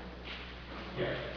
And for whatever reason Steve has for doing this, he was saying that I think it's a good idea, by the way, it's possible. That when we have this Libya stuff, we should Libya stuff, that we need to up the ante and that try to do a march. He said like from Atlanta to DC, stopping in like maybe 4 or 5 key cities and get into DC and do a massive rally around the question of Libya. That's not a bad idea. And then try to win as many organizations as we can in different places, like to join, but also like in particular cities that might organize in that city, have a rally in those cities, that city, get people and then join the march and then boom, What do you think about that? You ain't talking about John, he's coming up as an idea, because I think he figured we might be the only one who can pull it off. But he wants, like he can be the one because he's neutral, he can be the one to call. I said, no, we don't need him. He's neutral, see, because he's not this organization, that organization, because there's so much sectarianism, et cetera. So, but I like that concept. And it might not be impossible to do that. It's going to be a logistical monster.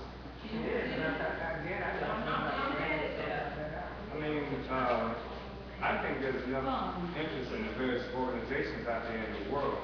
And if everybody had a piece of it, like you come to this city, you organize, for them, et cetera. And we can take, some strategic cities, that the march would go through. And just the attention they would get all the way down there, on the Libya question. I like that idea. I like that idea. Yeah. It's the only one who's going to do it. That would be the only one who would do it anyway. But other people can join it, you see. Yeah.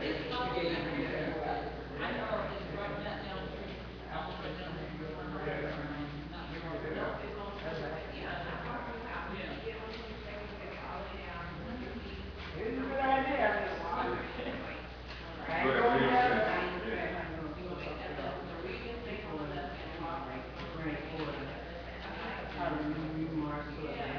Well, we could, or we could start it in Atlanta or someplace like that.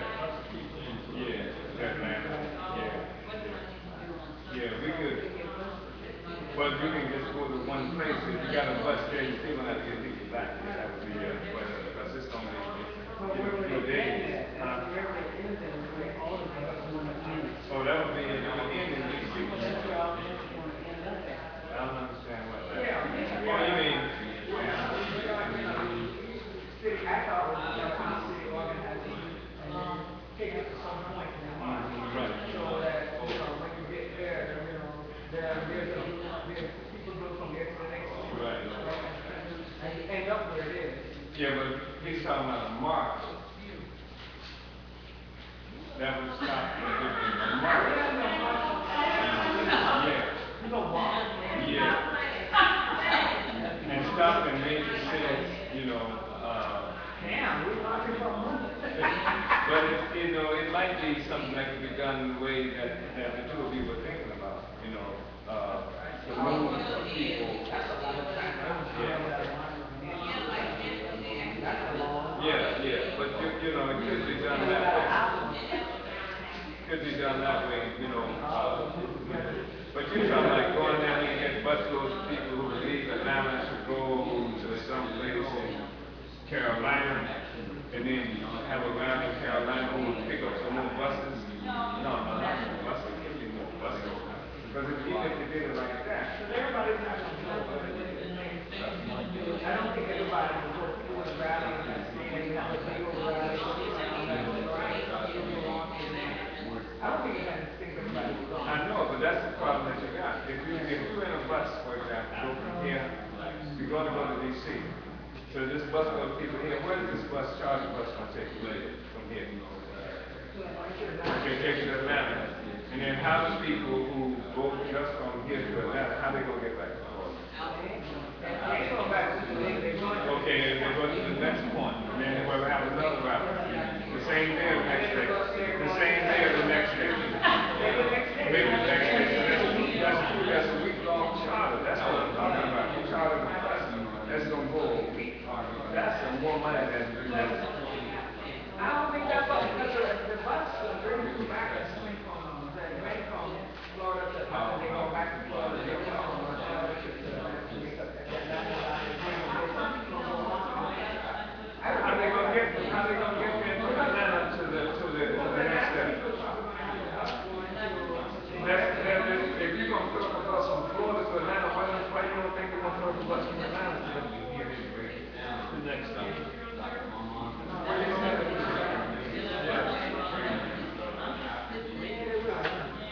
How they used to do that back then? That's what I was trying to think of, because sometimes we walk, sometimes what people would do is they start a march and they march out of the city to a certain place, and then they might get on the bus and then ride to the outskirts of the next city, and then march into the city, and then go in and have a rally there, and then get on a bus, and then march, and then go to the... Because each city gets a bus. But if each city gets a bus, that means the march can't get no bigger. You know what I'm saying? Yeah. It can't get any bigger. It has to stay the same, you know. I know we've done marches like from here to Clearwater, and marches from Gainesville to Stark, Florida, where the prison was. There's no way you'll get a bus to go for a week. That's what I'm talking about. I don't know. I got to think that one out. Can you get Penny's thing down so she can have her thing? Yeah. I wanted to ask, do you want me to go on the door-to-door with everyone? Do you have stuff to do? There's one thing Penny wanted me to see if I could do, which is bring a thank you letter or something like 2 weeks ago to some of us overdue. But then I could meet up and join the door-to-door if you think Well, that's I necessary. don't know also because what's her name had to go to the airport. Keisha. Oh, in order to change her ticket? Well, they're telling her that she's going to have to spend money on a credit card, but I think if she went to the airline where she bought that ticket and say, I want to change my ticket, here's the money, they'll take it. Okay. I don't know, I just think so. I think you can Okay. change it at the airport. Yeah, well, But I don't, because she's supposed to leave tomorrow, so she has to do any changes she do it before she starts that flight. yeah. Then certainly. But I hate to take her out of the drop. Yeah. I mean the door-to-door. Because, Princess will take up for her. She'll be one person. I don't know if there's anybody else coming. Is this yours? Bingo's. Bruce came, Princess. Bruce came. He went out on a drop. He went out this morning. So what's expected? He didn't like the sandwich. He didn't because he wanted me. After that study, I've left the sandwiches. Not about the sandwiches or me. Not about the sandwich.